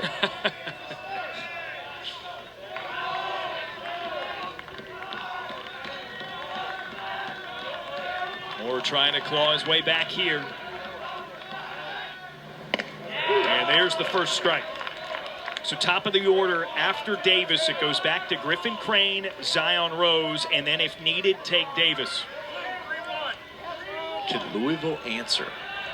If you get Tank Davis up there, whew, that's some drama.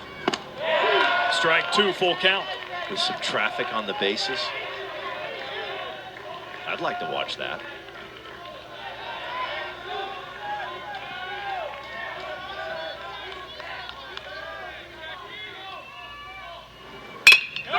On the ground. There's one down.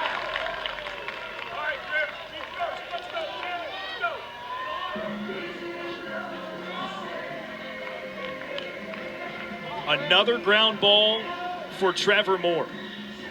7 of them through his 10 batters faced to go with the 3 strikeouts. Living at the bottom of the kneecap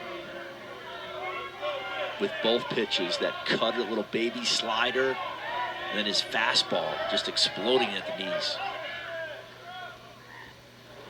Go ahead. Crane to the opposite field and curling foul.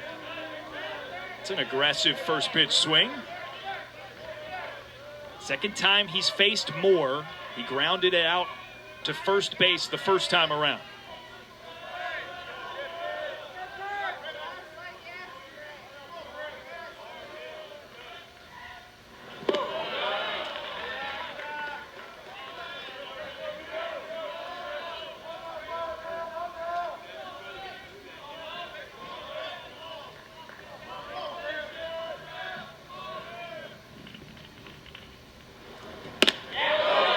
Moore went toward the back foot. Doesn't get a swing, so it's 2-1. Let's go, kid. Back-to-back hitter advantage counts for Louisville. Can he do anything with it? Another grounder. This time a backhand, and Gian gets it over to Quentin Marsh, the replacement at first base. That's 10 ground ball outs. Yep. Wow. Through 13 hitters. Wow. With the wind howling out of here in Louisville, Kentucky. Premium on the ground ball. And Stanford now an out away from a humongous series victory. A season-high 3 2/3 for Trevor Moore. They brought him in to keep it tight long enough for the offense to do some damage. Zion Rose looks at strike 1. There's that good little cutter. He's been throwing it all day for a strike down in the strike zone. Tough little pitch to contact solidly.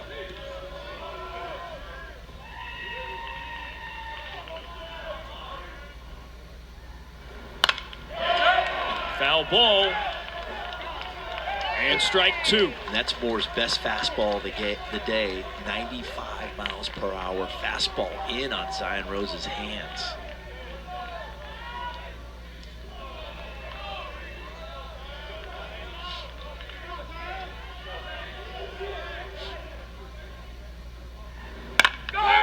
Weekly hits. Marsh at first, tosses to Moore, covering, and he beats Rose to the bag. Stanford wins it and secures the weekend set. What a comeback win for the Cardinal here in Louisville on the road. Down to their last strike, 2 men on, and a 3-run absolute bomb. 110 off Moran's bat to win the baseball game, basically. What an awesome comeback win for Stanford. J.J. Moran, the hero. A 3-run shot in the top of the 9th that gave Stanford the lead. He knew it off the bat, 450 feet. And then Trevor Moore, 4 innings of work. He had 3 under his belt before Stanford took the lead and closed it out for the win. Stanford takes 3 on the weekend. For Bobby Miranda, producer Jordan Alvis, I'm Darren Vaught. Thanks for joining us so long from Louisville. Stanford takes game 3 in the series, 6-4.